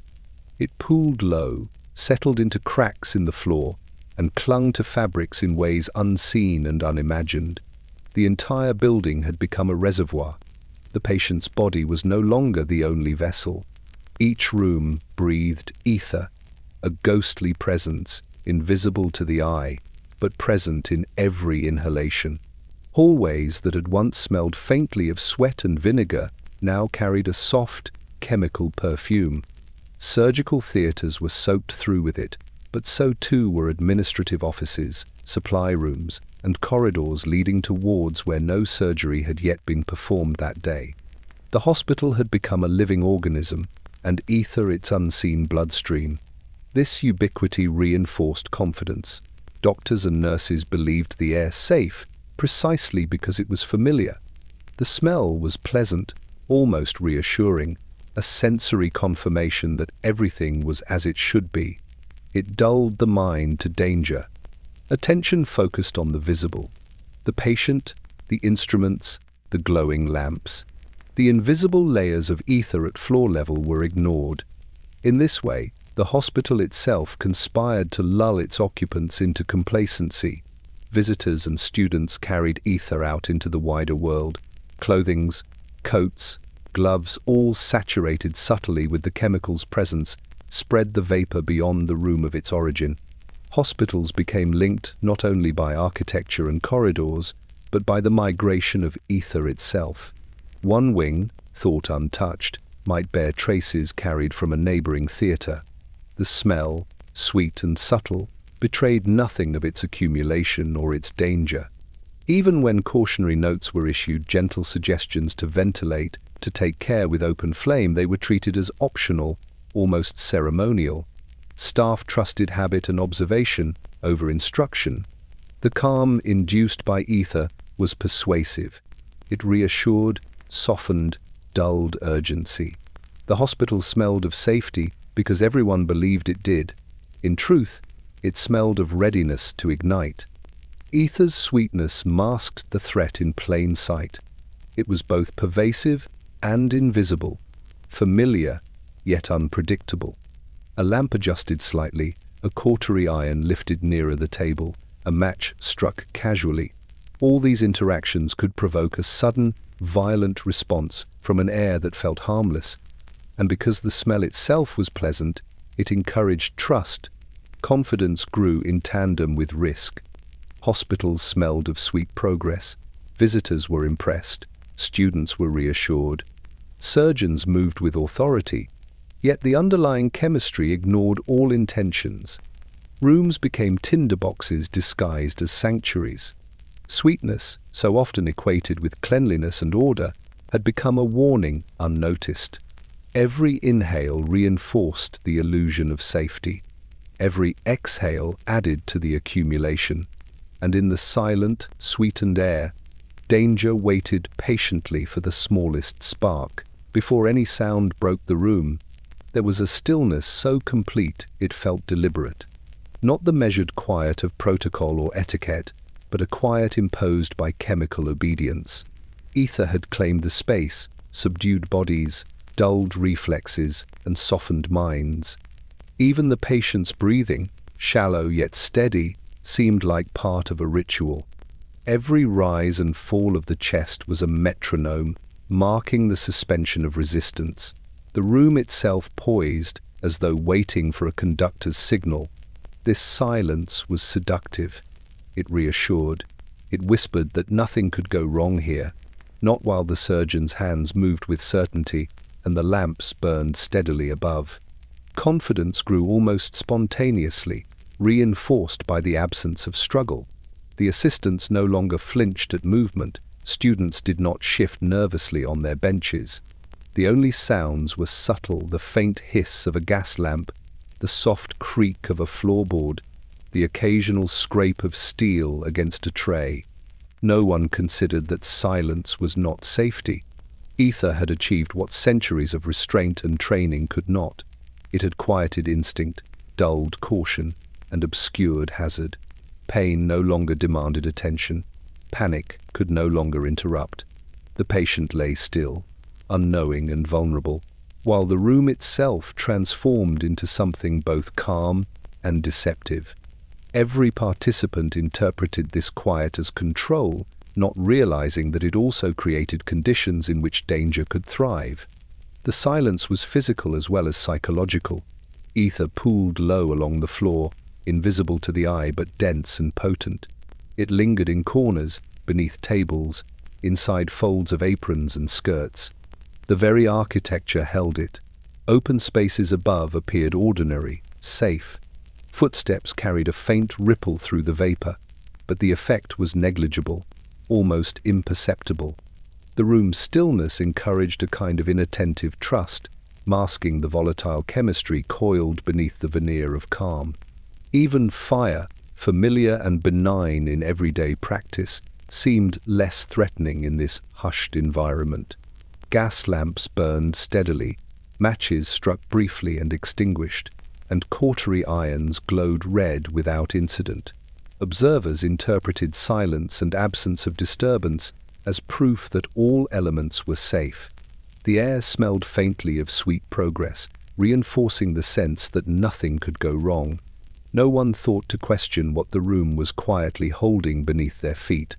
It is in these moments, just before the first spark or flare, that the danger is most complete. The patient is inert, instruments are prepared, lamps illuminate the table, and the vapor has gathered to its fullest extent. Confidence has reached its peak, and with it, negligence in perception. Awareness is diminished precisely when it is most needed. Habit, routine, and trust dominate every decision. Small disturbances, unnoticed and ordinary, are enough to provoke disaster. A match struck casually, a lamp tilted slightly, the metal of a cautery iron moved a few inches closer to the floor. Each could draw upon the pooled ether and transform stillness into conflagration. The silent room becomes a crucible, the quiet before the flame a fragile prelude to violence. Yet no one anticipates it. The silence itself has lulled them into false security. It is not peace, but suspension. It is not observation, but omission. Ether has done its work thoroughly, rendering the patient compliant, the surgeons confident, and the room obedient. Only a spark is needed to awaken the latent danger that has been quietly accumulating in every corner, beneath every table, within every fold of fabric. In that waiting, one realizes that stillness can be as treacherous as sound. That calm, when unexamined, becomes complicity. That silence before the flame is not merely absence of noise, but a prelude to a fire that no one has yet imagined. When disaster finally occurred, it was never allowed to speak plainly. A sudden flare, a scorched apron, a lamp igniting a wisp of vapor, a cautery iron too close to the pooled ether. The moments were brief, fleeting, and terrifying, but they were rarely described as what they truly were.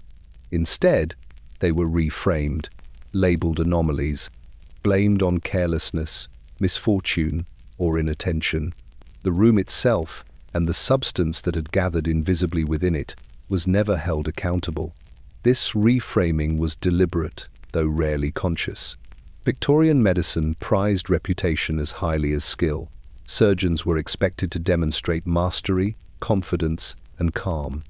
To admit that a chemical, invisible and sweet, could overwhelm the most careful practitioner would undermine authority.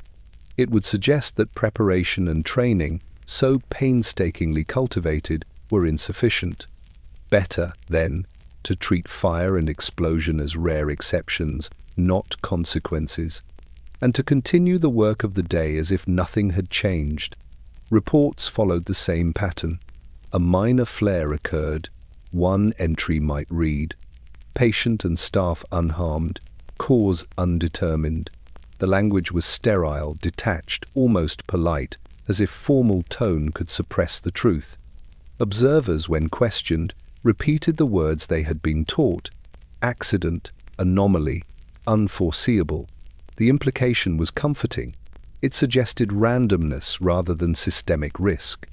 The air itself remained invisible, innocent, until proven guilty, a proof that would never come in these early years. Staff adapted quickly. Lessons were absorbed, not through understanding, but through repetition. Aprons were flinched away from lamps. Lamps were adjusted slightly more carefully. Matches were struck with a fleeting pause. But these were gestures, not investigations.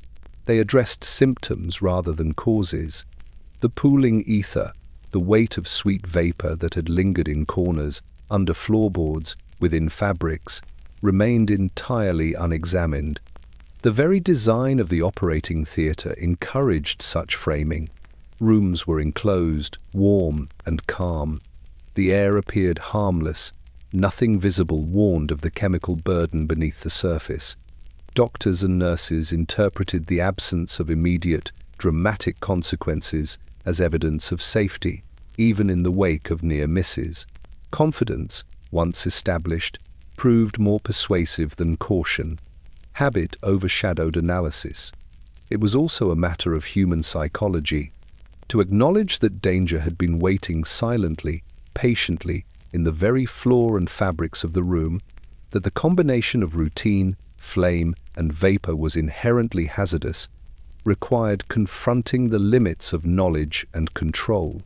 Most preferred to believe in chance rather than in a law of physics they did not fully understand. Framing accidents as anomalies preserved a sense of order, a narrative in which skill and decorum remained sufficient.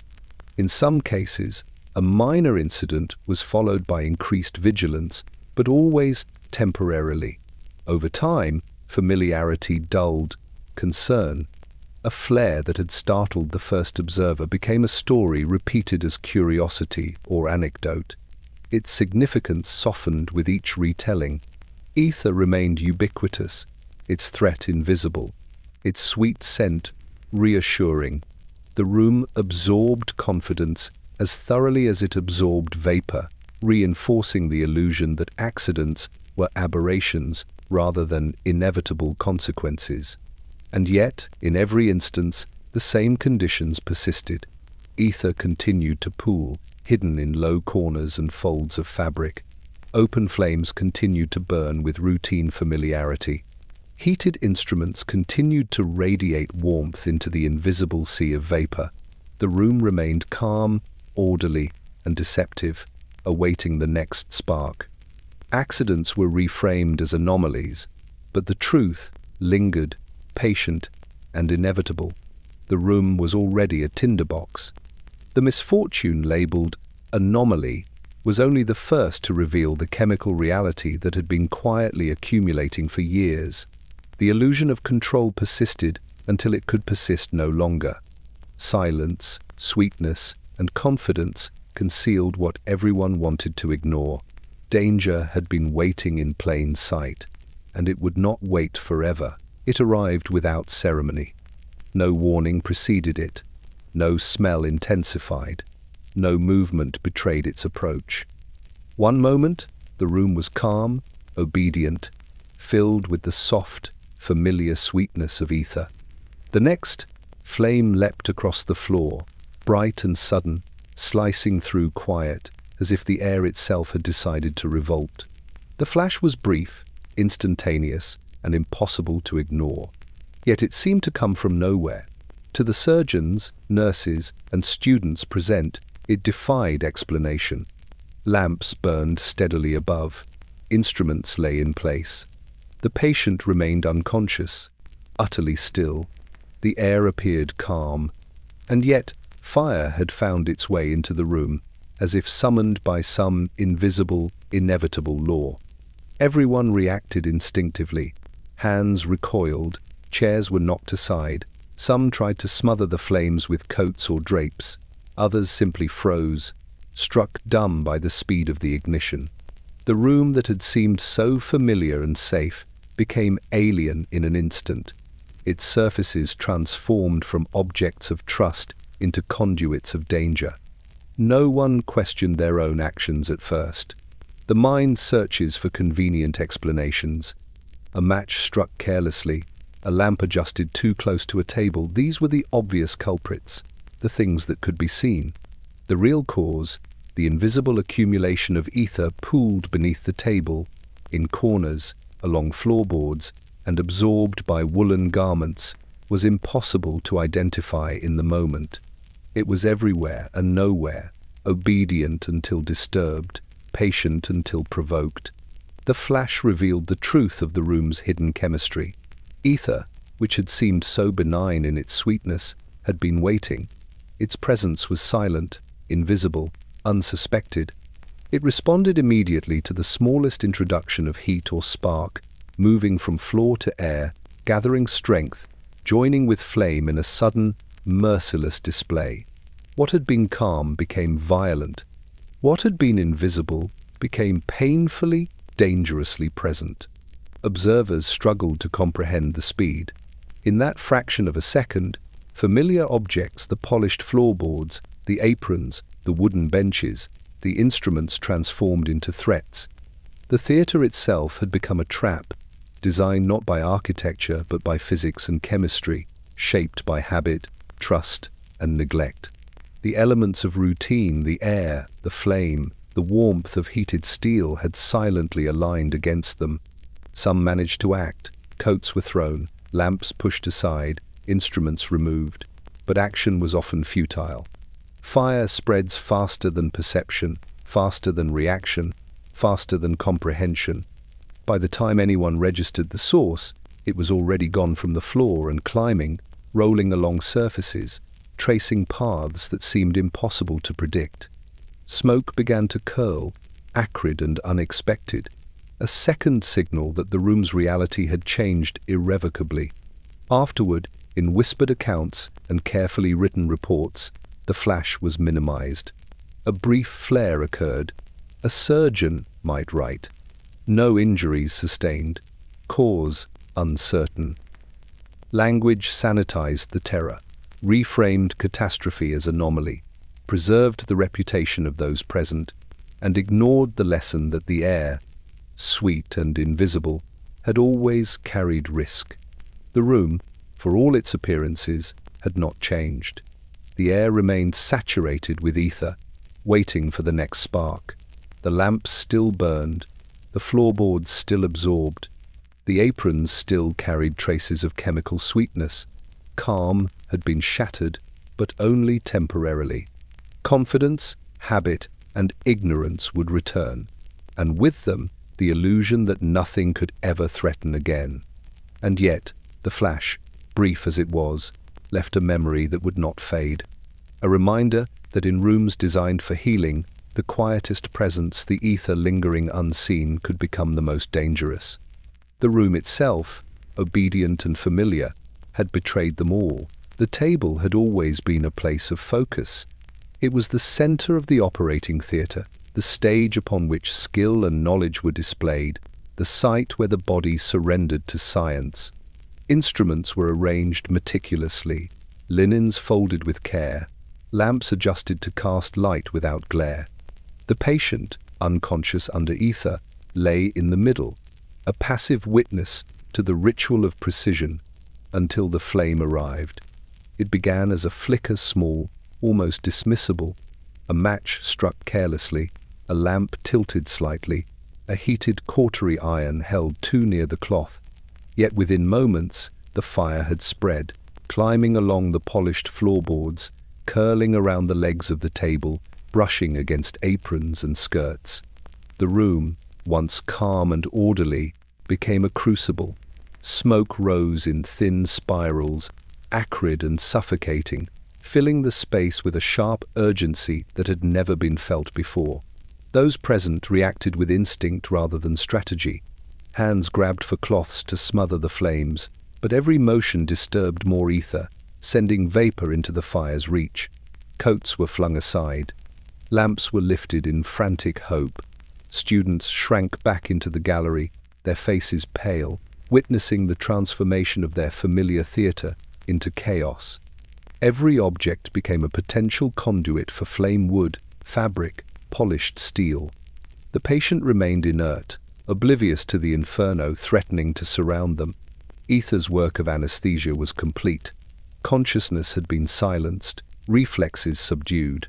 Yet this very submission made the body utterly vulnerable. Movement from the staff could shift the air, stir the vapor, even brush the flames closer to the patient's linens. The quiet calm that had been the theatre's hallmark now facilitated danger.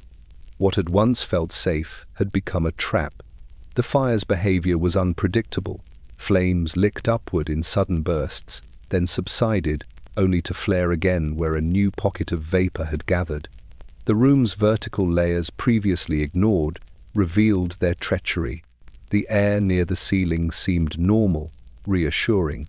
Danger was concentrated low, near the floor, near the folds of aprons and skirts, where every movement could provoke a new surge.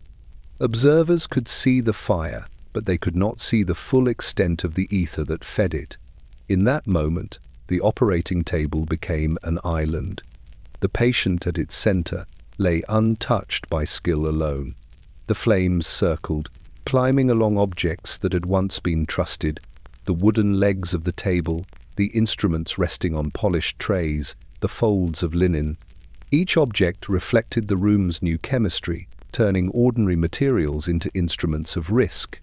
Ether had transformed the theatre into a living hazard, every element complicit, every surface primed for ignition. Some staff managed to contain portions of the fire. Coats smothered sparks, water extinguished creeping flames, but the room itself remained compromised. Each rescue was incomplete because the source ether was invisible. Confidence faltered. Habit proved inadequate. The air, once trusted implicitly, had become an active participant in disaster. Later reports softened the event into a minor accident or isolated incident. The table was cleaned, instruments were inspected, aprons replaced. Yet the underlying lesson remained unspoken. The theatre itself, the familiar space of expertise and order, had been made combustible. What had been calm, composed, and reliable had betrayed its occupants quietly, invisibly, until the moment it could betray no longer. The table, surrounded by flame, became a stark reminder that safety depended not only on skill, but on understanding the invisible forces that lingered in the air. Ether remained sweet and patient, waiting in corners, beneath floors, in folds of fabric, ready for the next disturbance. And the theatre, once a sanctuary of precision, would never be the same. Not all patients emerged from ether's embrace. The promise of painless surgery, long celebrated, carried within it a shadowed uncertainty. For some, consciousness slipped away and never returned. Their bodies lay still beneath polished lamps, their chests rising and falling faintly at first, then slowing, then stopping altogether. In these moments, the theatre that had seemed safe, controlled, and civilized revealed its most terrifying truth. Medicine could grant relief, while simultaneously inviting peril. Surgeons rarely spoke of these cases in plain terms. Reports softened the reality with careful phrasing. Patient failed to recover. Death occurred during procedure, or outcome regrettable. The language was clinical, antiseptic, polite, as though words themselves could shield practitioners from guilt or scrutiny. Families were told the patient had been weak, or that the condition was more advanced than previously recognized. Ether, blamed rarely and cautiously, was described as a miracle that sometimes failed, rather than as a volatile presence capable of contributing to catastrophe. Those present in the room experienced a more immediate, visceral reaction. Nurses froze, assistants turned pale, and surgeons' hands, accustomed to precision, trembled with the weight of impossibility.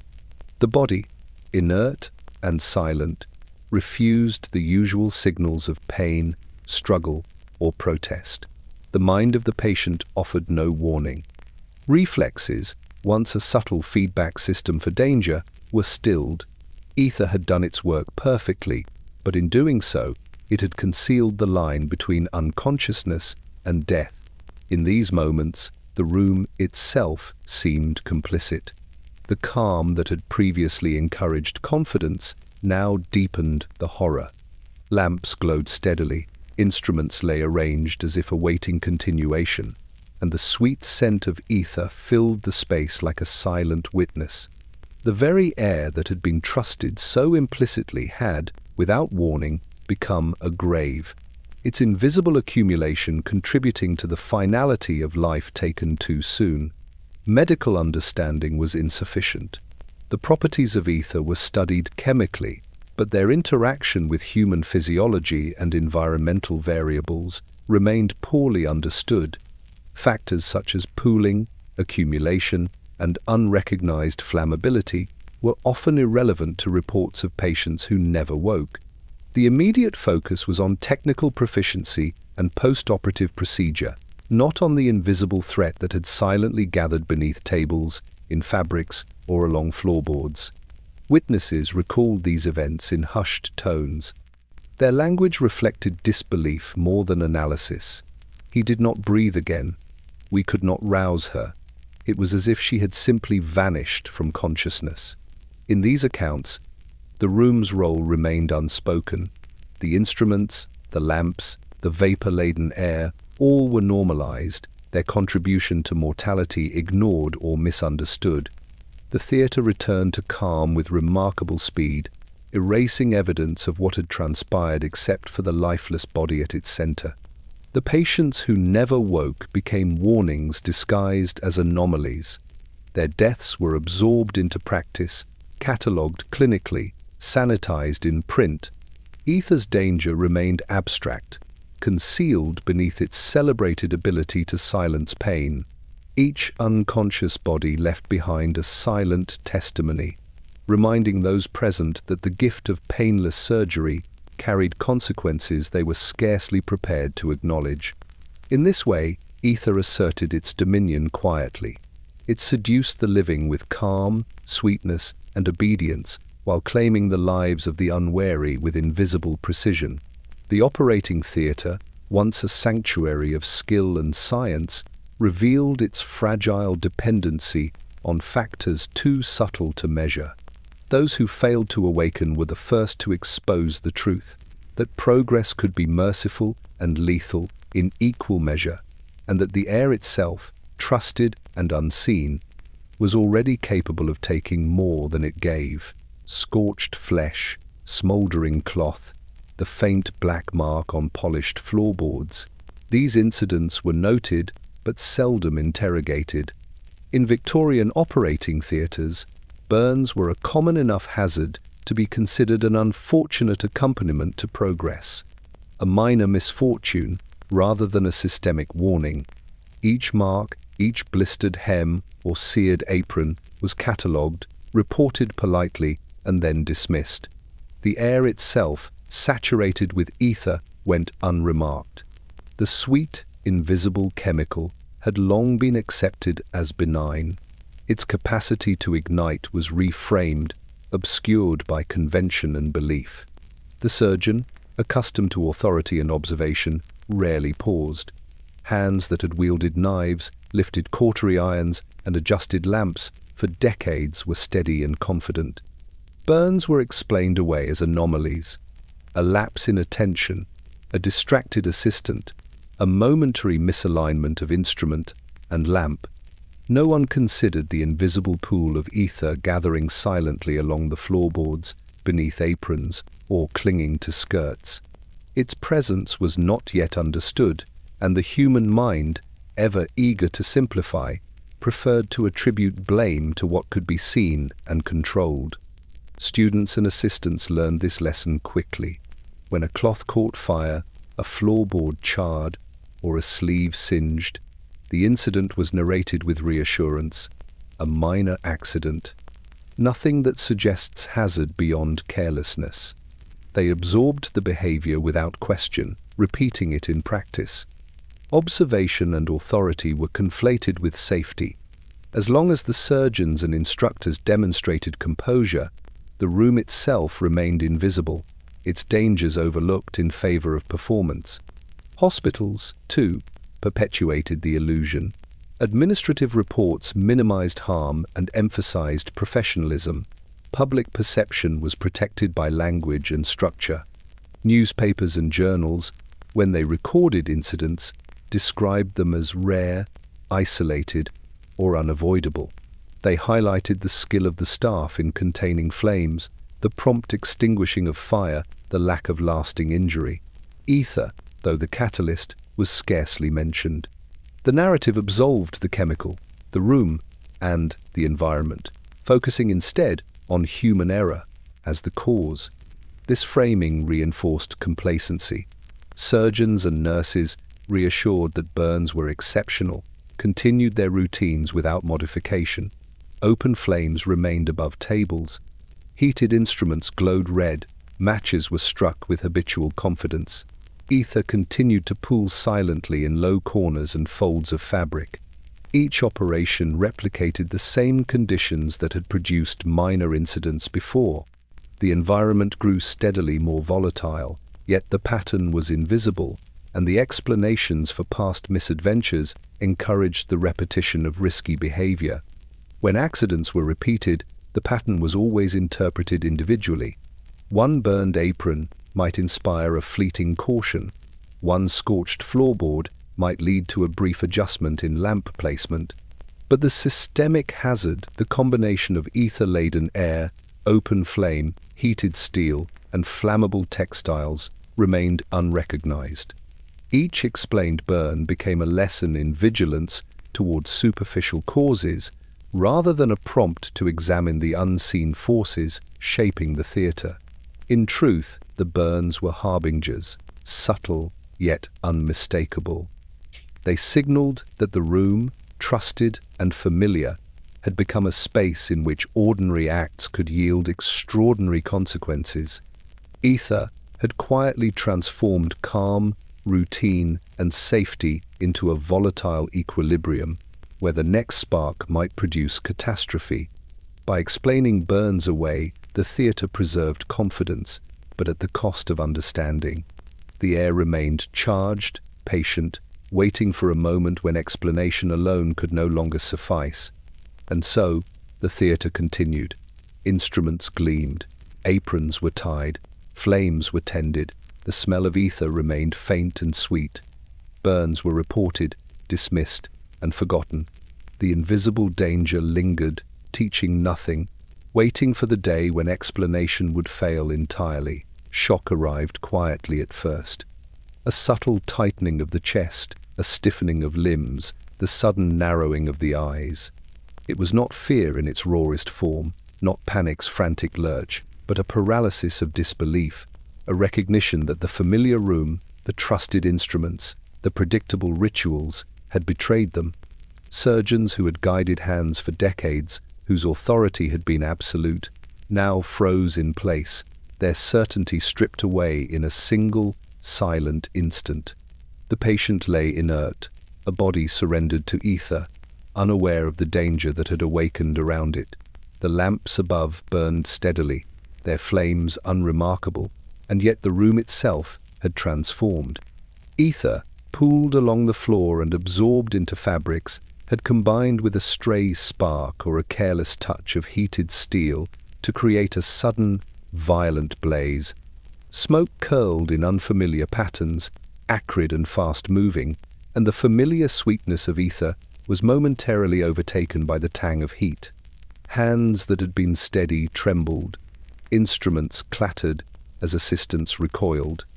Aprons, once protective, had become conduits, catching the light and the heat, dragging vapor along in erratic currents. The theatre, which had promised order and calm, now offered chaos, and the professionals within it could do little but react. Their training, honed for precision and composure, was suddenly inadequate. Experience offered no solutions. Every step, every movement, had the potential to feed the fire further. Some tried instinctively to smother the flames. Coats were thrown over scorched spots. Buckets of water were applied to floorboards and cloths. Lamps were lifted, cautery irons withdrawn. Students and nurses moved with hesitation, unsure which action would help and which might exacerbate the disaster. The very environment that had supported confidence now resisted every attempt to control it. The fire had become an unpredictable participant, moving as if with intention, feeding off both ether and habit. The room was no longer just a theatre, it had become a crucible. Shock was not merely emotional, it was cognitive, forcing minds trained in observation and procedure to recognize their own fallibility. The surgeons realized, even as their instincts propelled them into action, that their previous trust in the air, the flame, the instruments, even in ether itself, had been misplaced. They had assumed control over a chemical and an environment that had already begun to act independently, obeying the laws of physics more faithfully than the human mind could anticipate. In the aftermath, explanations were hurried and partial. A freak incident, one might say, minor error compounded by unfortunate coincidence, another. Reports described what had been seen, the flash, the spread of flame, the swift response, but rarely acknowledged what had caused it, the invisible, sweet ether that had accumulated in every corner, every fold of fabric, every crevice of the theatre. Responsibility was externalized. Shock was reframed as an anomaly, an exception, a teaching moment, rather than a systemic warning. Yet, the experience left a lasting mark. Doctors who had never before questioned the calm now understood viscerally how fragile their assumptions had been. Every step thereafter was tempered with caution, even if habitual routine sought to reassert itself. The smell of ether, once reassuring, became a reminder. The calm, previously celebrated, now carried suspicion. Shock, in this context, was both immediate and lingering. It did not fade with the extinguishing of the flames. It remained in eyes widened by recognition, in hands still hesitant, in minds slowly reconciling trust with the invisible forces they had ignored. The theatre, once a place of mastery and display, had revealed itself as something far more dangerous, and for those who stood within it, that revelation could not be unseen. The doctors stood in shock, and the room waited, patient, sweet, and volatile, for the next breath, the next spark, the next inevitability. When the smoke cleared and the flames were extinguished, the next act began in quiet offices, behind closed doors, where ink met paper in deliberate strokes. Reports were written carefully, with the precision expected of surgeons accustomed to measurement and observation. Every detail was considered: the lamp's position, the cautery iron's temperature, the patient's vital signs, the timing of each movement. Yet, conspicuously, the most dangerous element, the ether itself, was rarely described in more than a sentence, and even then, only as a chemical agent rather than an invisible accomplice in catastrophe. Language became the first layer of containment. Surgeons and assistants recorded incidents with antiseptic detachment. A minor flare occurred during procedure, extinguished promptly, no injuries sustained. Incident contained, patient unaffected, cause under review. The words were neutral, almost polite, stripping the event of drama, urgency, or responsibility. They framed disaster as an anomaly, a deviation from the otherwise ordered course of events. By writing carefully, the authors of these reports created the illusion of control, of mastery over forces that, in reality, were far beyond their immediate understanding. The act of documenting was performative as much as it was informative. Each report reinforced the narrative that skill and observation had prevailed. The theatre had performed correctly, the practitioners had reacted appropriately, and the patient remained safe. Ether, though central to the unfolding hazard, remained absent from blame.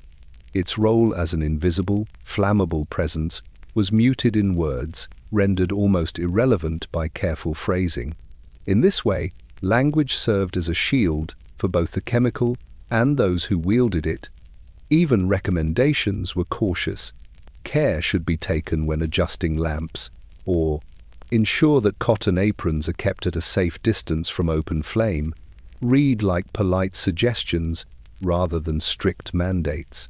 They acknowledged the potential for risk without emphasizing its inevitability. Readers were reassured that the room's safety depended on vigilance and care, not on the invisible accumulation of ether that had already transformed floors, fabrics, and corners into potential tinder. These reports shaped culture as much as they conveyed fact. Students read them and adopted the tone, internalizing the idea that disasters were rare, that the theatre was largely safe, that ether was a miracle to be trusted above suspicion. The combination of calm, confidence, and sweetness in the operating room was mirrored in the pages, reinforcing belief that medicine's miracles could coexist with hidden danger. The danger itself became anecdotal, a story to illustrate technique or caution, not a chemical reality demanding systemic change. Historians and administrators would later pore over these reports, noting the language, the structure, and the omissions. They would find patterns in the careful wording, emphasis on procedure, minimization of consequence, avoidance of systemic critique. Ether was present in the room, in the fabric of garments, in the low air beneath tables, but in the text it remained almost invisible. Careful writing protected the reputation of practitioners and hospitals, while leaving the chemical and the room itself free to accumulate its quiet power. The reports were never meant to capture the full truth. They captured only what was visible, tangible, acceptable. Flame, heat, smoke, these could be measured, reported, controlled. Ether, sweet, invisible, flammable, this remained largely unspoken. And in that omission, the theatre's greatest secret persisted, a room that appeared calm, orderly, and safe, while the very air beneath its surface carried the potential for disaster. Reports were written carefully, but the words could not contain what the eyes could not see, nor the air that waited silently beneath. The theatre recovered with astonishing speed. Flames had been extinguished, smoke had begun to dissipate, and yet the very air remained heavy with the sweet, insidious presence of ether. In the days following an incident, hospitals continued their work with remarkable resilience, or perhaps remarkable disregard. Operations resumed, instruments were polished, lamps were relit, and patients were brought back to the same tables that had, moments before, been encircled by fire. The room, for all its recent revelation, reclaimed calm with almost mechanical efficiency. Administrators insisted on continuity. Delays were costly. Reputation mattered more than reflection. Surgeons returned to their posts. Students resumed observation. Nurses prepared linens and aprons, as if nothing had occurred. Ether remained pervasive, pooling low beneath the floorboards and fabrics, but this invisible threat went largely unconsidered. Its presence was acknowledged only abstractly through faint references in reports, gentle admonitions about care near flame, or the careful placement of lamps. The chemical, central to every near disaster, continued to occupy the room silently, its danger unspoken yet persistent. Confidence returned as quickly as the day's routine. Staff interpreted survival as proof of control.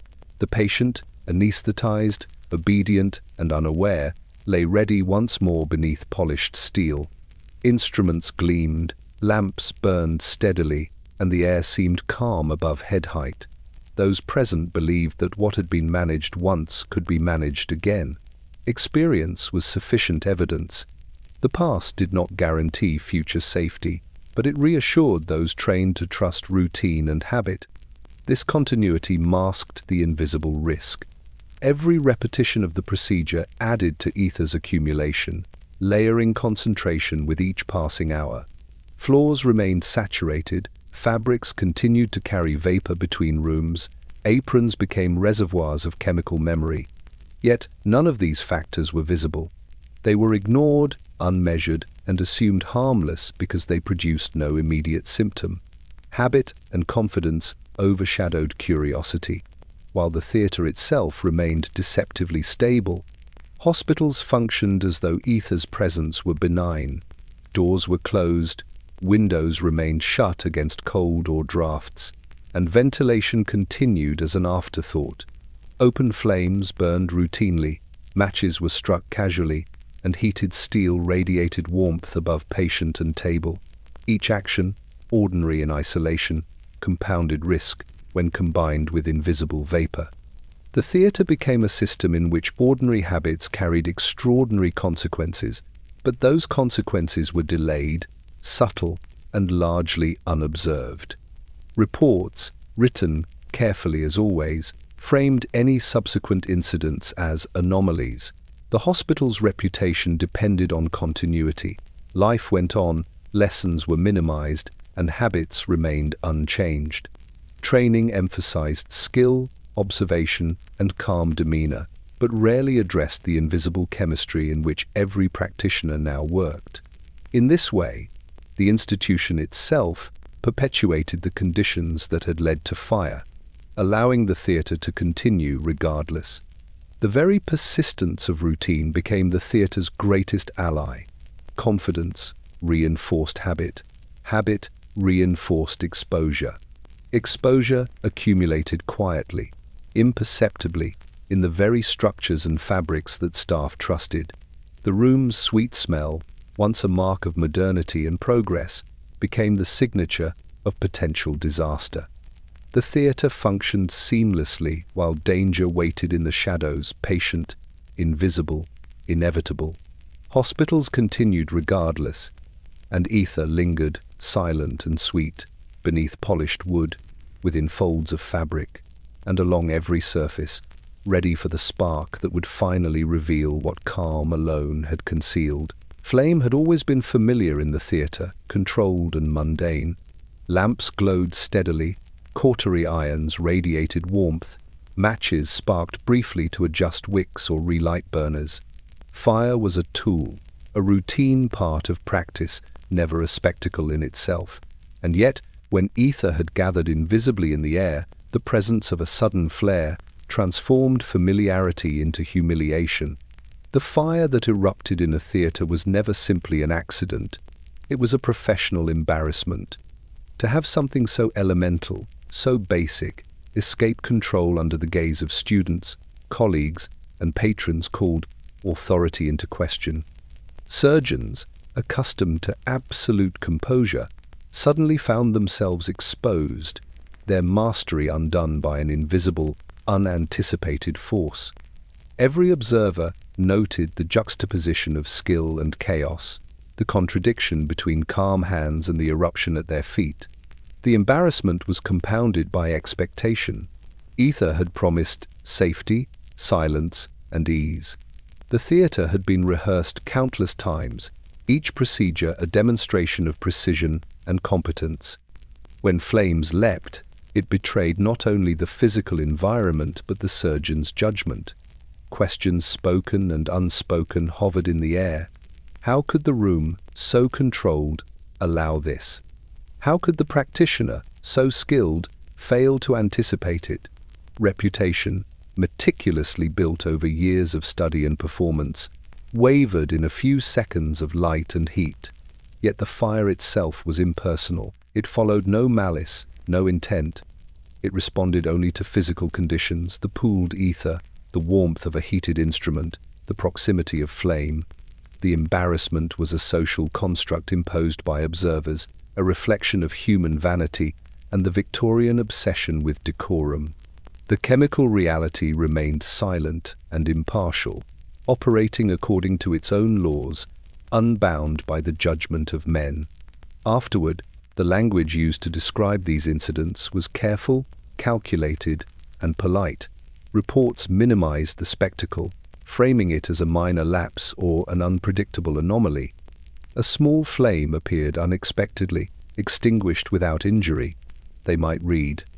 The wording emphasized control restored, the competence maintained, while avoiding acknowledgement of the invisible ether that had been present. By carefully shaping the narrative, the theatre protected its authority and preserved confidence in both process and practitioner. Students observed the aftermath, absorbing lessons in technique but also in discretion. The focus was on calm management of the situation, the correct handling of instruments, the immediate suppression of flame. The underlying chemical hazard, which had caused the spectacle, remained abstract, treated as a curiosity rather than an ongoing threat. They learned that professional composure was paramount, and that embarrassment, though fleeting, must never undermine the theatre's appearance of mastery. Hospitals adapted minimally. Precautions were suggested. Keep aprons at a distance, monitor lamps, watch the placement of heated steel. But these were gestures, not systemic reforms. The theatre returned to routine, and the embarrassment of fire was absorbed, internalized, and largely forgotten. Ether remained in the air, pooling and waiting, invisible yet undiminished. Professional embarrassment, then, became a mechanism of denial. It allowed practitioners to acknowledge only the visible aspects of risk, the flame, the scorch, the smoke, while ignoring the chemical reality that had created the incident. In this way, the theatre maintained the illusion of control, confidence, and safety, even as the room itself remained a volatile landscape, ready to remind everyone that authority cannot govern what cannot be seen. Flame was shameful, but ether was patient, and in the quiet between incidents, it waited. Lessons were present, written in charred cloth, scorched floorboards, and the fleeting memory of a flash that had caught the eye too late. They were present in hushed conversations among assistants, in the careful phrasing of reports, and in the silent, widened eyes of students who had witnessed a fire creep across a familiar theatre. And yet, these lessons were quietly ignored, set aside in favor of routine, confidence, and the soothing belief that nothing could so easily happen again. The theatre itself seemed to conspire in this forgetfulness. Ether remained pervasive, sweet and invisible, pooled in low corners and absorbed into every fold of linen and fabric. Open flames burned steadily above. Heated steel radiated warmth as instruments were prepared and applied. The room appeared calm, orderly, unchanged, reassuring those who moved within it. Its very familiarity encouraged oversight, making caution feel redundant and vigilance unnecessary. When minor incidents were recorded, they were reframed immediately. A singed apron became a note of carelessness. A flash along the floorboard was labeled an anomaly. The air, invisible yet volatile, was left out of consideration entirely. Surgeons absorbed these explanations, nodding in acceptance, confident that their skill and experience had prevented more serious harm. The true lesson about invisible danger, was displaced by the narrative of human error. Students learned the visible gestures of caution, the proper handling of instruments and flame, but not the invisible chemistry that had created the threat. They were taught to respond to smoke, to extinguish flames, to move the patient if necessary, yet the underlying cause remained unexamined. Ether, ever present, continued to pool, accumulate, and await ignition. It became a teacher whose lessons were largely imperceptible, whose guidance could not be recorded in reports or demonstrated in lectures. Hospitals, constrained by efficiency, reputation, and tradition, reinforced this quiet neglect. Schedules demanded continuity, operations proceeded without delay, and the culture prized calm composure over systemic reflection. Administrators saw no reason to invest in ventilation beyond minimal comfort, to redesign theatres to account for low-lying vapor, or to reconsider materials that absorbed ether. Every operation that concluded without catastrophe reinforced complacency, as though survival itself were evidence of safety. Even when incidents escalated slightly, when flames licked a table leg, singed an apron, or threatened a patient briefly, the lessons were absorbed as anecdotes rather than systemic warnings. Discussions focused on what had been done incorrectly in that specific case: the angle of the lamp, the placement of the cautery, the timing of the match. The persistent chemical hazard was ignored. Routine triumphed over reflection, and habit was valued more than curiosity. In this way, lessons accumulated not in understanding but in suppression. The room preserved the illusion of calm, ether preserved its invisibility, and practitioners preserved their authority. The true danger, visible only when spark met vapor, remained constant, patient, and unavoidable. Every repetition of procedure added another layer of risk, quietly ignored, until the inevitable convergence of heat, flame, and ether would make the theatre's peril undeniable. The fire, the smoke, the scorched cloths all had taught something, but the lessons that mattered were carefully, almost reverently, ignored, and the room waited, patient, sweet, and unchanged, for the day when neglect would answer with inevitable consequences. Progress, in the Victorian theatre, was relentless. Even after flames had licked the floorboards, singed aprons, and reminded practitioners of the air's hidden volatility, operations continued with the same calm determination that had defined ether's earliest introduction. The patient was brought to the table, instruments were arranged, lamps adjusted, and heated steel prepared. Every element of practice proceeded as though the room had never been threatened, as though invisible danger could not interrupt the momentum of medical advancement. Ether, sweet and patient, lingered in every corner. Its vapor pooled in low spaces, absorbed into linen and wool, and clung subtly to wooden floorboards. Open flames burned overhead, cautiously adjusted but still present. Heated instruments radiated warmth, and yet the theatre's progress moved forward, uninterrupted, confident, and resolute. The danger, ever present, was ignored in favor of continuity.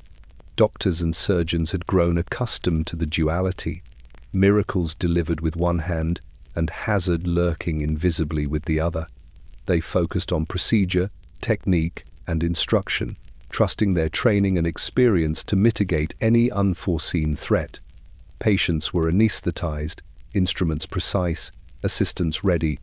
The theatre itself became a temple to efficiency and modernity, a space in which accomplishment was measured by calm execution, not by reflection on risk. Administrators, invested in reputation and output, encouraged this persistence. Delays were unacceptable. Schedules demanded continuity. Students and observers expected the demonstration of skill, the visible evidence of control. Each successful operation reinforced the belief that the theatre's practices were sufficient, that routine ensured safety. Any past incidents were reframed as anomalies, learned from superficially, then set aside. Progress refused to pause, even in the presence of chemical volatility. The irony was profound. Each operation built upon the previous, adding to the accumulation of ether and reinforcing the very conditions that had caused past flashes. Floors absorbed the vapor, fabrics clung to it. Every patient brought to the table, every cloth applied, every lamp adjusted contributed imperceptibly to the room's latent potential for disaster. Yet the theatre's practitioners continued without interruption, guided by the assurance of past success and the confidence that control was absolute. Even warnings were tempered by expedience. Recommendations about ventilation, lamp placement, or the handling of heated steel were treated as optional, secondary to the imperative of progress. Procedures were performed with the implicit understanding that efficiency, demonstration, and mastery outweighed caution. Composure was valued above curiosity. Habit and authority eclipsed recognition of the invisible forces in the room. The result was a theatre that functioned as if risk were external rather than intrinsic. Ether's sweetness masked the accumulation of hazard. Open flame maintained its familiar rhythm, and the theatre continued its work as if nothing had changed. Every repetition of practice reinforced confidence, yet increased the inevitability of ignition. Progress, unpaused, accelerated toward an eventual confrontation with consequence. And so, the Victorian operating room remained calm, orderly, and precise. Miracles were performed, patients remained anesthetized, skills were displayed with pride, and beneath it all, the air waited patiently, carrying sweetness, danger, and inevitability in equal measure, untouched by the relentless march of progress. The first murmurs of caution arrived softly, almost apologetically. They came not from panic, but from careful observation, from repeated flashes that refused to be dismissed, from scorched cloths and charred floorboards that spoke louder than words. Surgeons, once confident in the predictability of open flame, began to notice that what had been routine could also be treacherous. Lamps, cautery irons, Even the smallest flicker from a match carried consequences previously invisible. And so, among whispered conversations and post-operative reports, came the first calls for controlled flame. These calls were cautious, phrased in measured, polite language. It is advisable to maintain a safe distance from ether-saturated fabrics. Lamps should be adjusted slowly, deliberately, with attention to surrounding vapor. Heated instruments must not linger near the floor or drape of the patient. Authority was preserved through tone, suggestions rather than commands, guidance rather than regulation. To acknowledge urgency outright would have undermined confidence, embarrassed practitioners, and threatened the delicate social order of the operating theatre. Yet even these tentative warnings carried weight.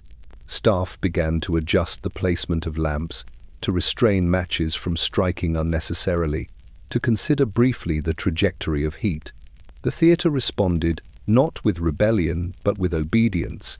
It seemed possible to maintain progress while incorporating caution. Instruments were arranged with slightly more deliberation. Aprons were draped with awareness of their proximity to flame. The air, though still sweet with ether, seemed more manageable when the staff acknowledged its potential for danger. Controlled flame, however, was not simple. Every adjustment required constant attention. Open lamps, the mainstay of illumination, could not be eliminated. Cautery irons, necessary for surgical precision, could not be withheld. Matches, small and fleeting, remained essential for their ritualized tasks. And ether, invisible and pervasive, could not be removed. Safety demanded subtle choreography, movement precise, flame deliberate, heat intentional, vapor accounted for, but all of this within a theatre that had always relied on habit and routine. The limitations of these measures became apparent quickly.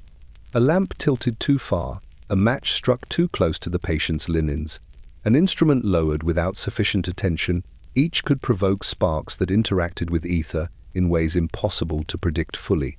Controlled flame reduced risk, but did not eliminate it. The theatre, bound by the physics of invisible vapor and open flame, remained a delicate balance. The slightest misstep, and the room could erupt into fire once more. Despite this, the calls for controlled flame marked a shift in perception. Practitioners began to consider the room itself as an active participant.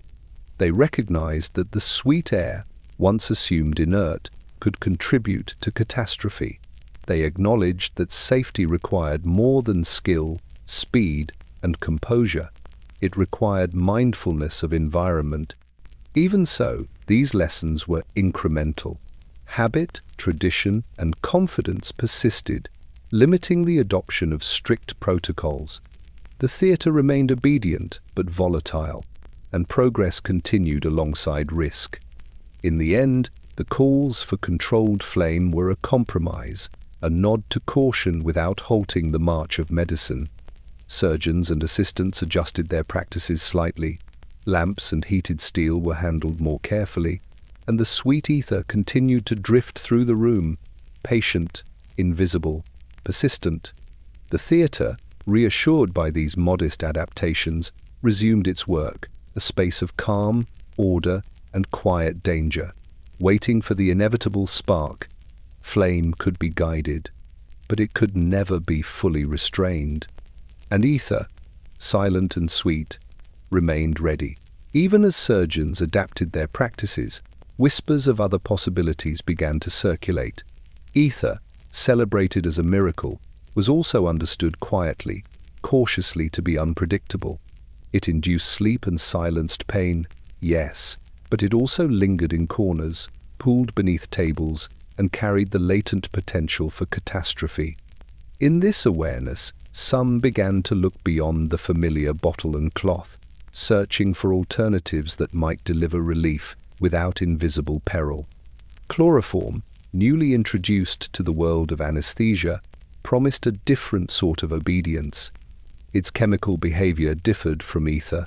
It sank less predictably, moved more evenly, and produced a distinct, sharp scent that alerted practitioners to its presence. Surgeons discussed it in hushed meetings, comparing its advantages and disadvantages with the subtle reverence once reserved for ether. It was lauded for its rapid induction, its potency, and the ease with which it could be administered. Its risk, though real, seemed less insidious, more tangible. A practitioner could smell its presence, monitor its effect, and adjust accordingly. Yet chloroform brought new uncertainties of its own. Its potency was such that a single miscalculation could tip a patient from unconsciousness into permanent harm. Unlike ether, whose sweet, invisible accumulation had quietly endangered entire rooms over time, chloroform's danger was immediate and obvious. A misapplied drop could produce collapse, respiratory failure, or death. Practitioners balanced relief with peril, assessing each patient, each dosage, each moment with care that ether had rarely demanded of them. The allure of a chemical that could be measured and observed drew attention precisely because it forced acknowledgement of hazard. Hospitals began to experiment cautiously. Procedures once performed exclusively with ether were now attempted with chloroform, or with combinations of both, to balance familiarity with safety. Instruments, lamps, and fabrics remained the same. Open flames still illuminated the theatre. But the awareness of risk shifted subtly. Practitioners monitored air, noted odors, adjusted ventilation where possible. The invisible threat of ether had forced them to recognize that the operating theatre itself was part of the procedure, that chemical behavior could not be ignored in favor of habit or routine. These experiments, however, were slow to become standard. Tradition weighed heavily. Ether's reputation as a miracle persisted, its sweetness and effectiveness enough to overshadow subtle dangers. Surgeons trusted what had been reliable for years. Assistants and students followed their lead. The theatre continued to function as it had, calm and orderly, with open flames, heated steel, and the omnipresent scent of sweet ether. Change arrived incrementally, punctuated by careful observation, measured adjustments, and cautious discussion. The search for alternatives was not merely a technical endeavor, it was philosophical. Practitioners began to question assumptions about safety, about the air itself, about the interplay between chemical, flame, and human perception. They recognized that progress could not rely solely on repetition, that habit might conceal danger, and that the pursuit of mercy demanded acknowledgement of risk. And yet, every introduction of new substances was shadowed by the inertia of routine and the authority of experience. Ether remained in the theatre, sweet, invisible, patient. Chloroform entered cautiously, promising control but demanding vigilance. And the room, as ever, waited ready to remind everyone that no chemical, no matter how promising, could fully eradicate the silent hazards of air, flame, and habit in the Victorian operating theatre. Chloroform had arrived, heralded as a refinement, a modern improvement upon ether's unpredictable promise. It carried a sharp, almost pungent scent that marked its presence and invited awareness, unlike ether's subtle, sweet invisibility. Surgeons spoke of it with cautious admiration, praising its rapid induction, its potency, and the apparent control it offered over patient consciousness. And yet, despite its novelty, the theatre remained suffused with familiar silence, a calm that comforted as much as it deceived. The first inhalations of chloroform produced results with alarming speed. Patients slumped easily into unconsciousness, their muscles relaxed, their breathing shallow and automatic. The theatre, long accustomed to the obedient stillness induced by ether, recognized this quiet and absorbed it without question. Voices lowered, movements slowed, and the entire room adapted to the chemical's presence as if it were another silent assistant. To those present, the miracle seemed complete. pain erased, body rendered pliant, progress uninterrupted. But the calm was not without cost. Ether still lingered in the corners, pooling low, seeping into floorboards, absorbed into fabrics and aprons. The theatre now hosted two chemicals, each with its own properties, each requiring attention. Chloroform's smell reminded practitioners to breathe cautiously, to note dosage, to adjust exposure, but it could not erase ether's accumulation or its flammability.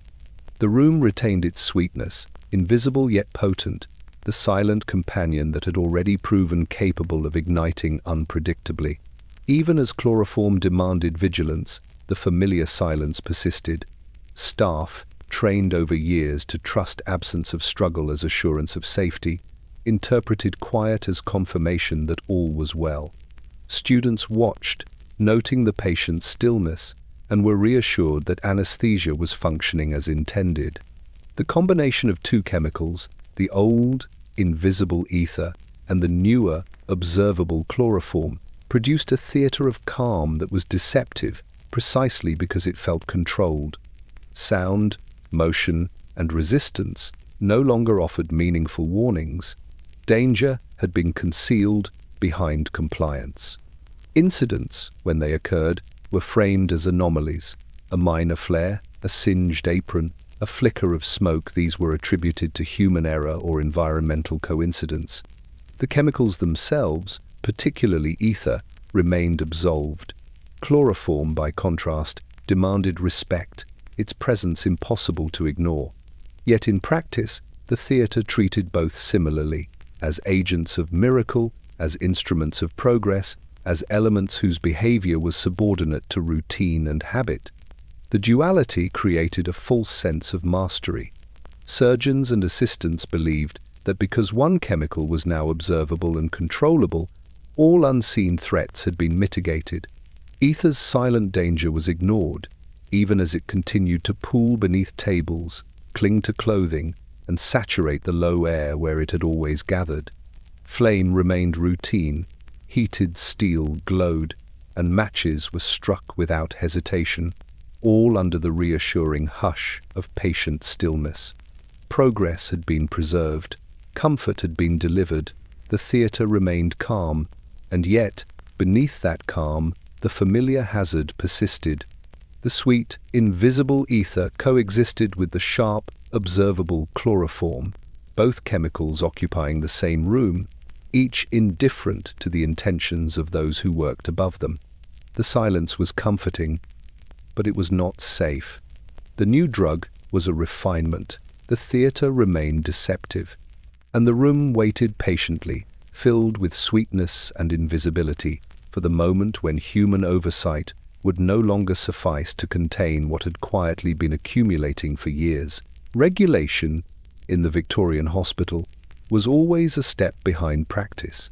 Ether had been adopted with enthusiasm, celebrated as a miracle, yet scarcely studied in the environments in which it would be used. Surgeons were trained in technique, students in observation, administrators in record-keeping, but few understood the invisible accumulation of vapor, the way it pooled along floors, clung to aprons, and waited patiently beneath tables.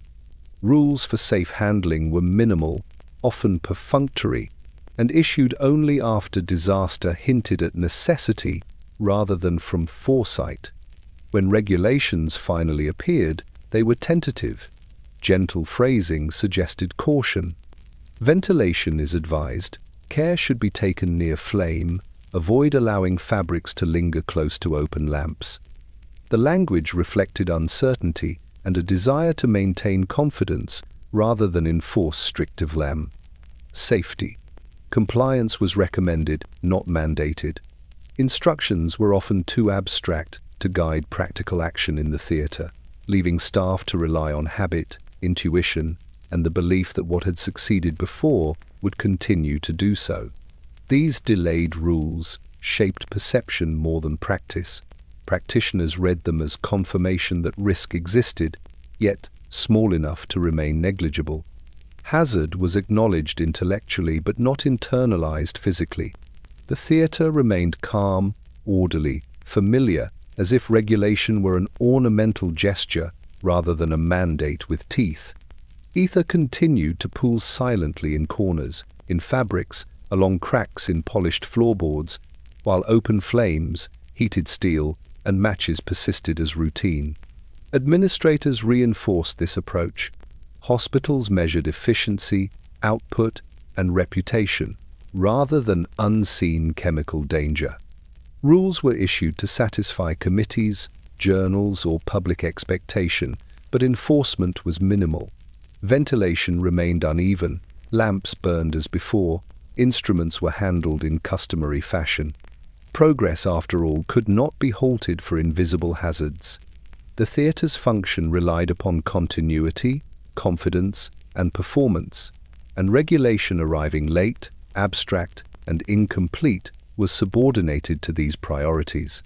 Staff interpreted the lag as reassurance. If regulations were slow to appear, the risk must be minor. Early accidents, when documented, were reframed. A singed apron became an anecdote, a flash of flame a momentary curiosity. Formal rules were too tentative to provoke real change.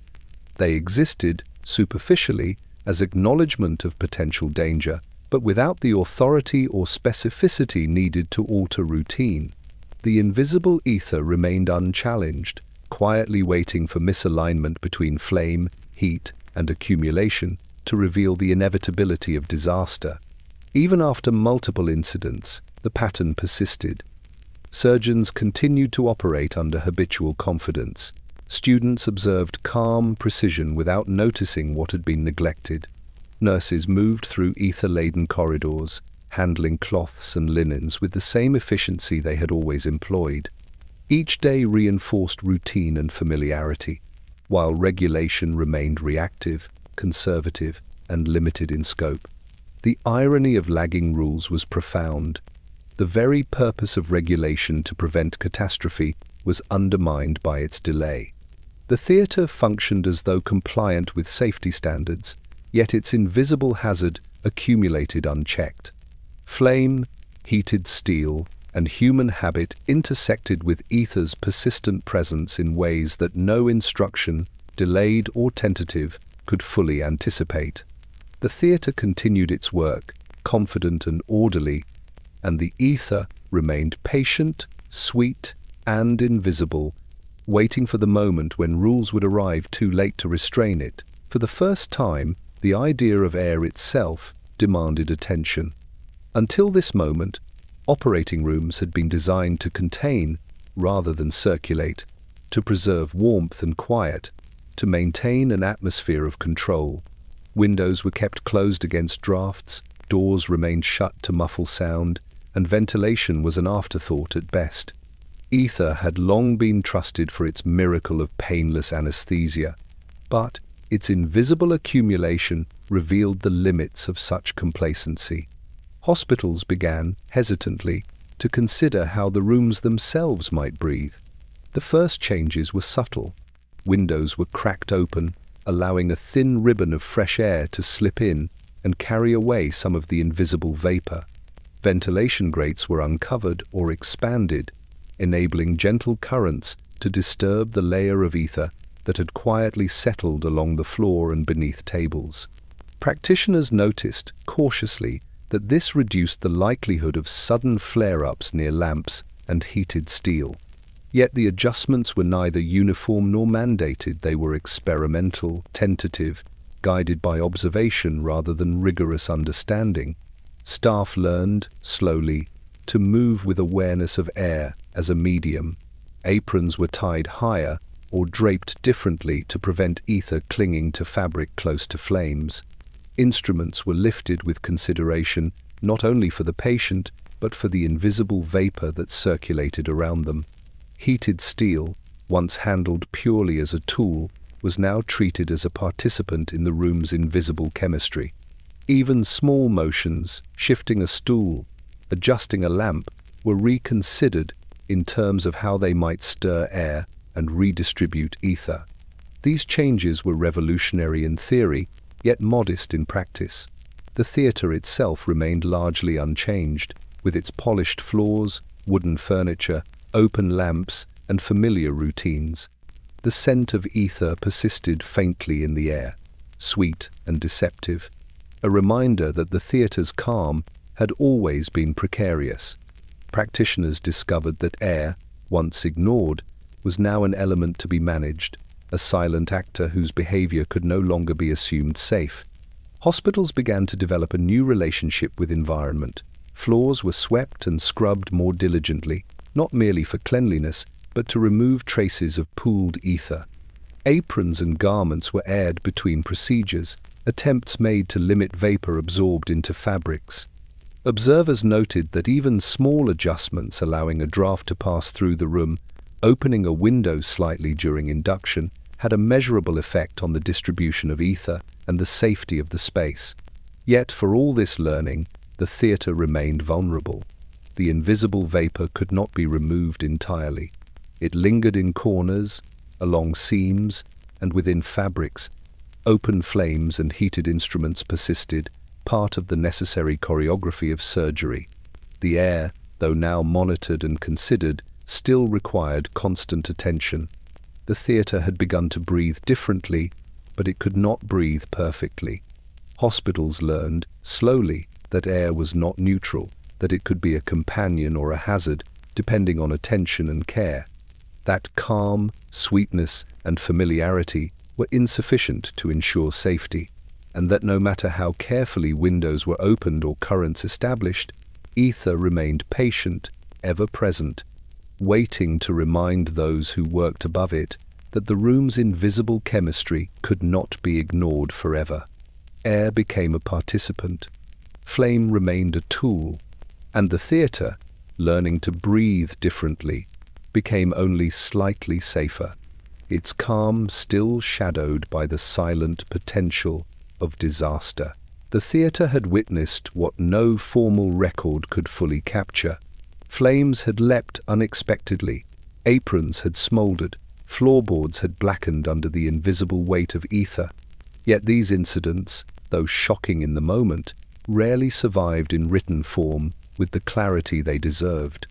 Instead, they became whispers, passed from surgeon to student, nurse to nurse, assistant to apprentice. Stories circulated quietly, with lowered voices and careful glances, preserving the lesson without disturbing the calm facade of practice. In these whispers, events were distilled into cautionary anecdotes rather than systemic warnings.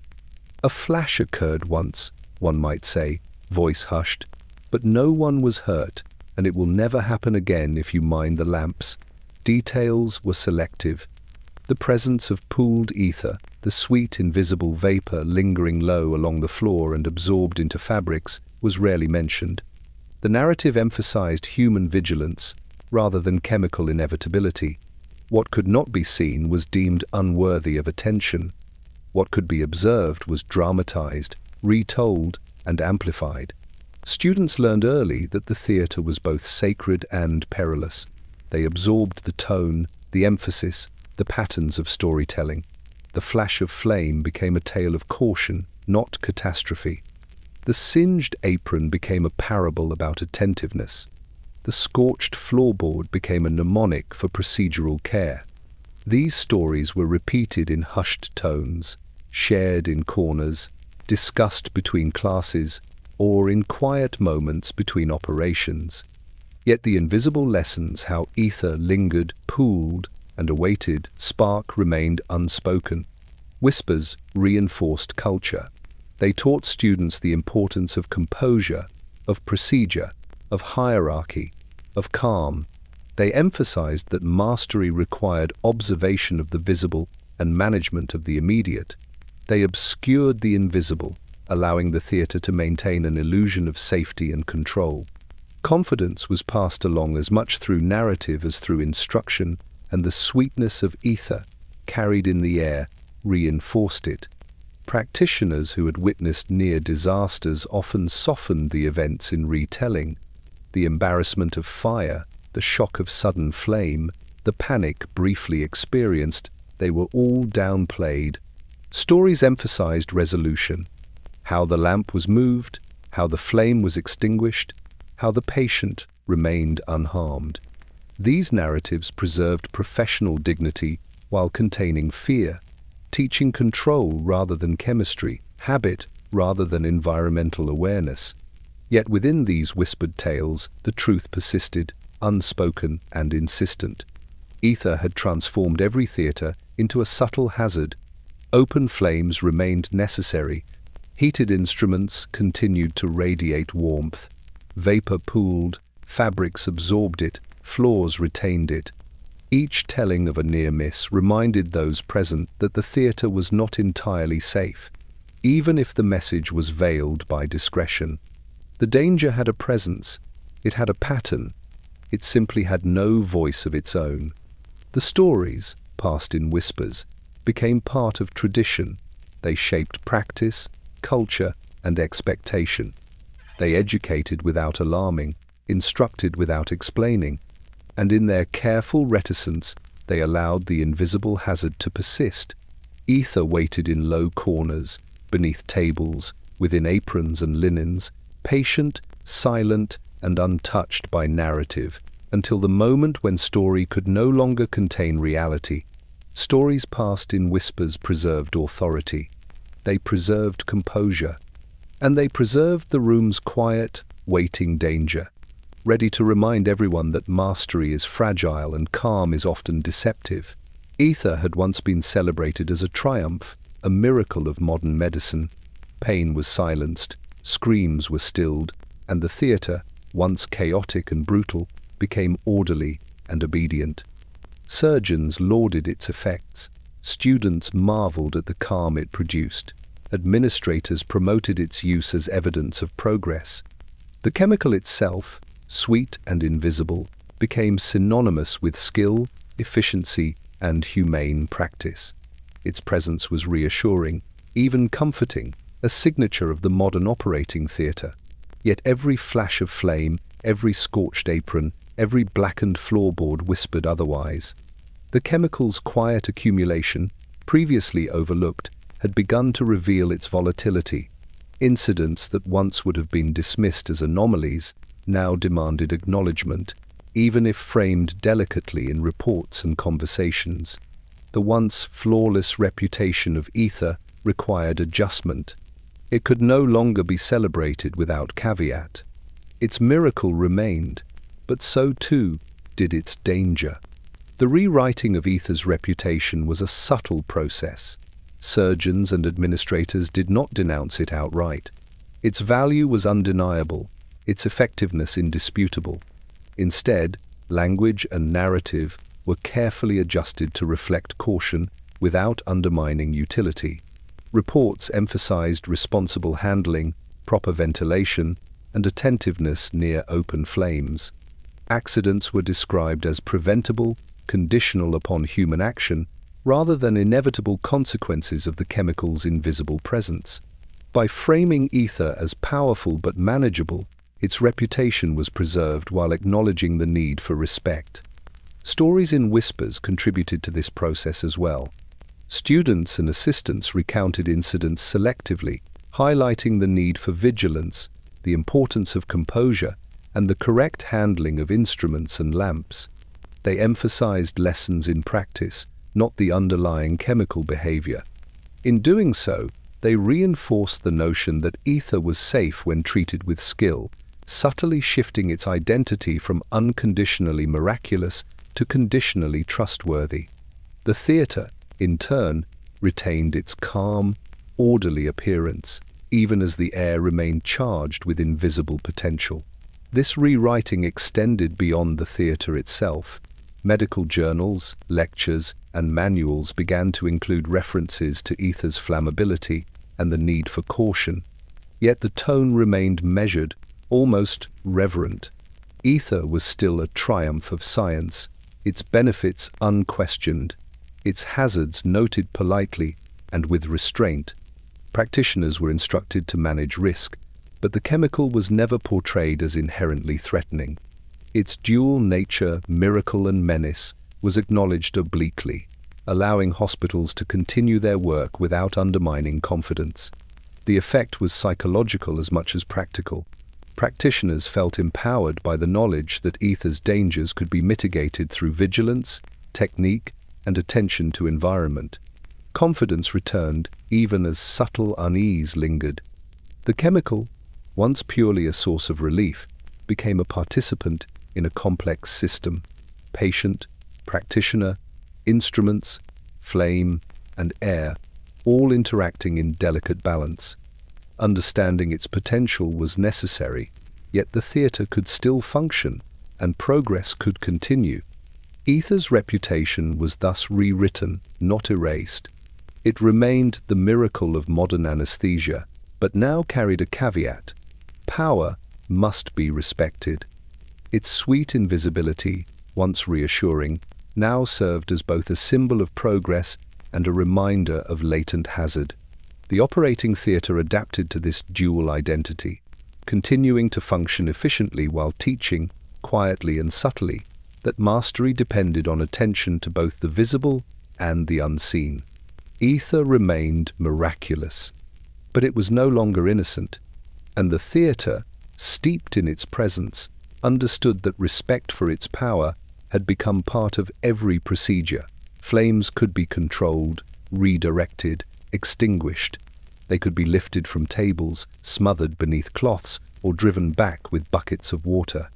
Open lamps could be adjusted, cautery irons handled with deliberate care, matches struck only when necessary. Hospitals had learned, incrementally, to manage the visible danger. Procedures incorporated ventilation, spacing, and the careful choreography of heat and human movement. The theatre itself appeared safer, ordered, and calm. And yet, fear remained. It was not the raw terror of an uncontrolled blaze, nor the panic of a sudden ignition. It was quieter, subtler, like a shadow beneath polished floorboards, or the chill that lingered in corners of the room, untouched by light. Ether, sweet and invisible, still pooled at ground level. It seeped into aprons, skirts, linens, and crevices, patient and silent. Though open flames could be managed, though sparks could be minimized, the chemical persisted, unbound by vigilance, indifferent to procedure, and utterly unobserved. The danger had not been eliminated, only its most immediate manifestation had been suppressed. Practitioners became aware, almost instinctively, of the lingering threat. Surgeons who had once relied purely on habit now hesitated, adjusting their posture, glancing at the floor, considering the invisible weight of air beneath their feet. Students were taught not just technique, but mindfulness of environment, the possibility that calm could be deceptive, that sweetness could disguise volatility, that familiar surfaces could harbor unseen risk. Fear was encoded into the theatre as a new layer of attention, subtle but persistent. This residual fear altered behavior. Aprons were tied higher, floorboards scrubbed with new diligence, and the placement of lamps and heated instruments became almost ritualistic. Matches were struck with heightened awareness. Even minor movements were considered in terms of how they might stir the invisible ether or redirect heat. The theatre operated with the same efficiency, but now under a shadow of vigilance, an acknowledgement that mastery required respect for forces beyond immediate perception. Reports reflected this change. Incidents were documented more carefully, with notes emphasizing environmental awareness and precautionary measures. Language retained its civility, its detachment, but subtly conveyed the new reality. Even when fire was absent, the risk persisted. Recommendations stressed that safety was never absolute, and that procedures should account for the room's invisible chemistry. Hospitals, in turn, implemented gradual adjustments, improved ventilation, strategic lamp placement, and training that emphasized anticipation rather than reaction. Yet fear was not formalized. It could not be codified, measured, or entirely mitigated. Ether's sweet persistence was a reminder that the theatre's calm was provisional. Surgeons understood intellectually that the room could ignite again, even if minor fires were controlled, even if ventilation improved. Anxiety was embedded in posture, in glances, in the careful spacing of tools and instruments. It was subtle, almost imperceptible, but it was present. In this way, fear became part of the theatre's character. It existed alongside order, routine, and progress, a constant companion to skill. Flame could be removed, accidents mitigated, lessons partially learned, but the memory of invisible hazard and the knowledge that calm could deceive remained in the air itself. Fire had been managed. The theatre appeared safe. Yet the fear patient, subtle, unspoken, remained, and it would continue to guide every hand, every movement, every breath in the presence of ether's lingering sweetness. Progress had a price, though it was measured in subtle increments rather than in headlines.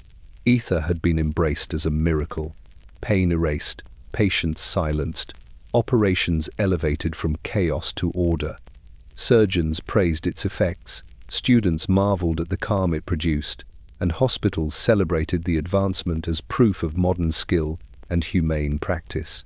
Yet beneath this veneer of triumph lay a cost often overlooked, accounted for only in the scorched linen, the singed aprons, and the charred floorboards that bore silent witness to the theatre's latent danger. Every successful procedure carried within it the memory of accidents narrowly avoided. Ether lingered, pooling low along floorboards, settling into fabrics, adhering to aprons and skirts. Open flames, heated instruments, and glowing lamps moved above it, seemingly benign.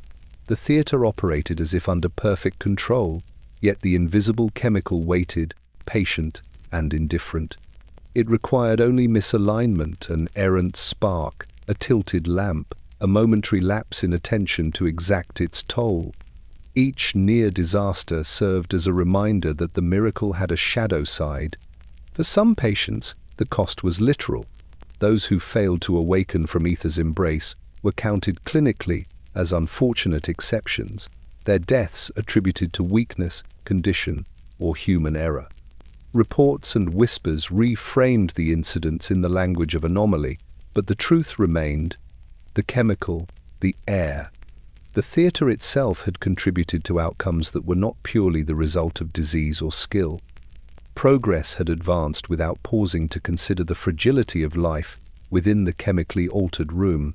For staff, the toll was psychological. Surgeons who had grown confident in their mastery learned, often in moments of horror, how quickly authority could be undermined by forces invisible to the eye. Assistants and students observed flashes of flame, scorched fabrics, and sudden eruptions of panic, realizing that even the most routine operation could produce unexpected peril. The theatre had taught vigilance, but it had also taught humility, the recognition that expertise alone could not contain the full consequences of progress. Hospitals absorbed these costs with pragmatism. Linen was replaced, aprons laundered, floorboards polished. Ventilation was slightly improved, lamps adjusted, and instruments handled with renewed care.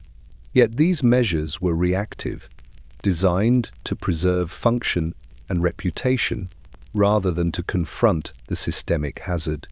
The air itself, infused with sweet, invisible ether, continued to accumulate with every procedure, indifferent to human intervention. The cost was embedded in the very environment, invisible, persistent, and unavoidable. Progress also exacted subtle physical tolls. Minor burns, inhalation of ether over years, faint irritation from prolonged exposure, all were recorded lightly, often ignored, normalized as part of the theatre's rhythm.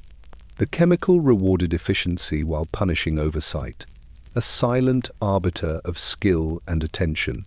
Its sweetness belied its capacity for harm, concealing the stakes even as it facilitated triumph. Ultimately, progress demanded both courage and caution. It required that surgeons, assistants, and students operate in spaces where miracles and hazard coexisted, where skill could not fully eliminate risk, and where calm could disguise peril.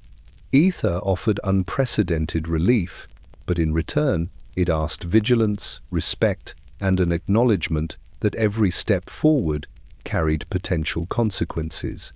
Progress had been achieved, pain had been silenced, and yet, in every theatre where ether lingered, the cost measured in flesh, flame, and silent air remained unmistakable, waiting to remind those present that every miracle bore its shadow. The sweet smell lingered long after the patient had been carried away.